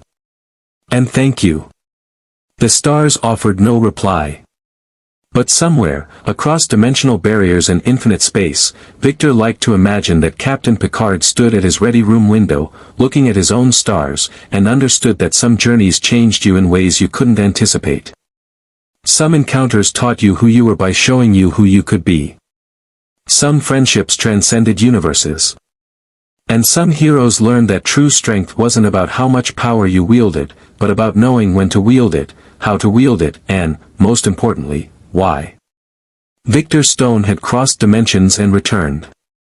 But the journey had changed him in ways that would echo through every battle, every choice, every moment of doubt he would face in the future. He had learned to ask not just, can I help, but, should I help, and, how should I help? He had learned that heroism without wisdom was just violence in a cape. He had learned that being part of something bigger than yourself wasn't surrender, it was evolution. And most of all, he had learned that the question, am I human, was the wrong question. The right question was, what kind of person do I choose to be? And for Victor Stone, Teen Titan, Justice League Reserve, and briefly, honored guest of a USS Enterprise, the answer was clear. The kind who learned from his mistakes. The kind who valued wisdom alongside power. The kind who understood that strength without compassion was just destruction waiting to happen. The kind who, when given the choice between being a weapon or being a person, chose humanity every single time. Not because it was easy. Not because it was logical. But because it was right. And that choice, that fundamental, daily, moment-by-moment choice to be better than you were, that was what made you human. Cybernetics and all. The dimensional rift had brought Victor Stone to the Enterprise by accident, but perhaps not by chance. In the vast tapestry of infinite universes, some threads are meant to cross, if only briefly. Captain Jean-Luc Picard would later note in his personal log that Cyborg's presence had challenged the crew's assumptions about the boundaries between organic and synthetic life, forcing even Data to reconsider his quest for humanity through the lens of someone traveling the opposite journey. Data himself would reference their conversations for years afterward, citing Victor Stone as evidence that consciousness emerged from the integration of experience rather than the composition of substrate. He was no less human for being part machine, Data would observe, just as I am no less sentient for being entirely synthetic. For Victor, the 2 weeks aboard the Enterprise became a touchstone, a reminder that power required wisdom, that capabilities demanded responsibility, and that heroism wasn't about acting alone but about choosing to be part of something larger than yourself. He returned to his universe changed, carrying with him the philosophy of the prime directive balanced against the urgency of his hero's calling. He learned to ask not just, can I help, but, should I help, and, how can I help without causing greater harm? His teammates noticed the difference. Robin observed that Cyborg consulted more, acted less impulsively, weighed consequences with greater care. Raven sensed a new peace in him, the quiet confidence of someone who confronted fundamental questions about identity and survived. Starfire simply rejoiced that her friend had returned wiser and more whole. And on quiet nights, when Victor stood watch on Titan's tower's roof, he would sometimes look at the stars and wonder about that other universe where a starship explored the cosmos not with weapons but with curiosity, not seeking conquest but understanding. 2 universes, briefly connected. 2 heroes, one human becoming machine, one machine becoming human, finding common ground in the space between categories. And in that meeting, both learned what they needed most, that identity wasn't about what you were made of, but about who you chose to be when power gave you infinite options. Victor Stone chose to be human. Not despite his cybernetics, but through them. Not in rejection of technology, but in synthesis with it. Not as weapon or tool or miracle, but as person, complex, flawed, and perpetually growing. And somewhere in another universe, Data continued his quest to understand humanity, carrying with him the knowledge that a cybernetic hero from another dimension had shown him something profound, that the questions about consciousness and identity never truly ended, but that asking them, struggling with them, learning from them, was perhaps the most human act of all. 2 journeys. 2 seekers. One truth discovered in the space between stars and dimensions. That to be human is not a state of being, but a choice continuously made. And that choice, whether made by organic minds or synthetic ones, by flesh or by circuitry, is what gives meaning to existence. Victor Stone went home. But he carried the Federation's ideals with him, a seed of philosophy planted in fertile ground, waiting to grow into something new. And in the end, perhaps that was the greatest gift the Enterprise could offer, not just safe passage home, but a vision of what humanity could become when it chose wisdom over power, cooperation over dominance, and understanding over conquest. The dimensional rift sealed behind him. But the connection, the brief, brilliant moment when two universes touched and taught each other, that would echo forward through time in both realities. Some meetings change you forever. Some teachers arrive unexpectedly. Some lessons are learned not through words but through example. And some heroes discover that the greatest journey isn't across space or dimensions, but the one that takes you from who you are to who you choose to become. Victor Stone had made that journey. And in doing so, he had become more than he was, not through gaining power, but through gaining wisdom. More than weapon. More than machine. More than the sum of his components. Simply, finally, completely, human. Live long and prosper. Hit the subscribe button for more interesting stories.